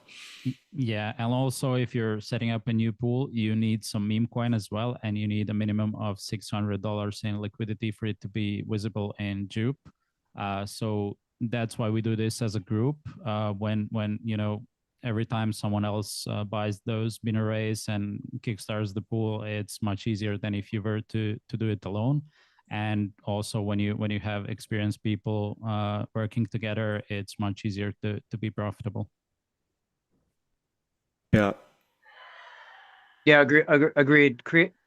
You don't try doing this and creating Meteora DL mempools is pricey for anyone that's only using, a small amount of Sol. So, um, generally you want to start with someone who's already created. I mean, which you should do anyway. Like if you're the first and you're also just starting to LP, I don't think that's a good move, man. Right, right. You Follow don't someone else who knows more, and then exactly. with size, Yeah. some size. Also, one more thing, we look at the charts at new coins launching 24/7, literally. So if there's no pool after like 20 minutes, that means the risk is probably outweighs the reward, and it's not something that could be LP'd. The thing is, while you can make money trading these, buy it for like $50, sell it for 70. You can't make money on all of them by DLMM. It all depends on what your goal is, to make money on fees or on token appreciation. If you want the fees, you really need the coin to stay alive for at least 30 minutes to an hour after you get in. Which doesn't sound like a lot, but for some of these pump fund tokens, it's a lifetime. Literally, because in 2 hours it's Yeah, dead. literally.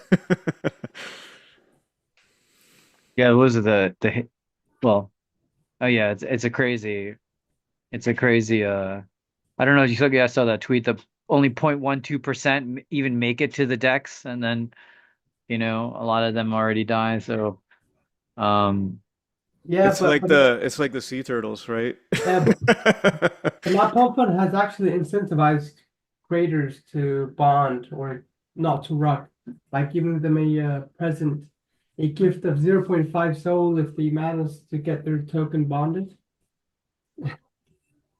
Yeah. I don't know, that doesn't strike me as something pretty, I don't know, um I I mean, think they still meaningful. dump. Yeah, they still rug. They'll yeah, game yeah, yeah, that. but Like I think what, it's better than what it was before, you know. yeah, for sure, for sure. But Well, they pull some of the liquidity when it bonds, like 6 soul roughly. So I think they're it's less incentivized now. to. I think like I don't remember exactly after this update they did, but I think it's less than 6 soul.